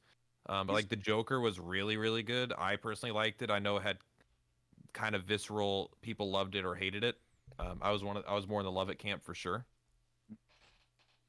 I used to love Leo, but he's a little bit of a hypocritical once he gave that Oscar speech after he won his first Oscar. I was like, I don't know yeah, anything about him personally at all. Mm. Like I have no idea about his views on anything. But I really did like Shutter Island, and I didn't care for Inception. that you and me both. I think Inception is like vastly overrated. It was an Yeah, okay it's like, movie. isn't it? It was like okay, that was it. I do think it was overly complex. Like maybe I'm just got too small brain to follow it, but I was like, it feels a little convoluted for the sake of being convoluted. No, they Right. purposely did it. You know what I mean? Yeah, they tried too hard. And Inception was like just like really good. No, sorry, not Inception. That's the exact opposite. of Shutter what I said. Island was really Shutter, good. Shutter Island. Good. Shutter Island was great. Yeah, I love that movie. Mhm. I mean, Wolf of Wall Street was great. He's been in great movies. Yeah, I mean, well, he's right. He's like one of the greatest actors of all time. Catch Me If You in Can. terms of his actual, acting. Yeah, the one where he is making fake checks everywhere. That was Um, fantastic. And that's Catch Me If You Can with what do you call it? I mean, obviously Titanic, right? Like everyone was sad that Jack Tom died. Hanks. Sorry, spoiler alert. No, What? Catch, Jack dies uh, in the movie? Catch Me and You Can isn't Tom Hanks. That isn't It is. Catch Tom Me Hanks. If You Can. Is You're, it? you're talking about Oh. where he makes Yeah, fake yeah, checks, yeah, right? you're That's right. Catch Me If You Can. Yeah. Forgot. I always get that confused because Tom Hanks is also in Terminal, and they both make me think of airplanes. One is fake. A lot of big name actresses are in that movie. Amy Adams. Man, you're gonna know more Yeah, actors than I do. listen, I'm impressed. we got to slow this down Yeah. because this man's a movie buff. You're right. No, you don't Is that understand. true? Alti knows American movies better than you and me. Like, it's ridiculous. All right, yeah, because I could say Sarah McLachlan, and like I don't even know, is she a singer or an actor? I don't know. She has the sad dog commercials with her own song playing. You're right. Oh, that is funny. Isn't it her song playing over her talking about sad animals? Yep. God, that's feels egotistical. I don't know. All right. Anyway, let's end the podcast, guys.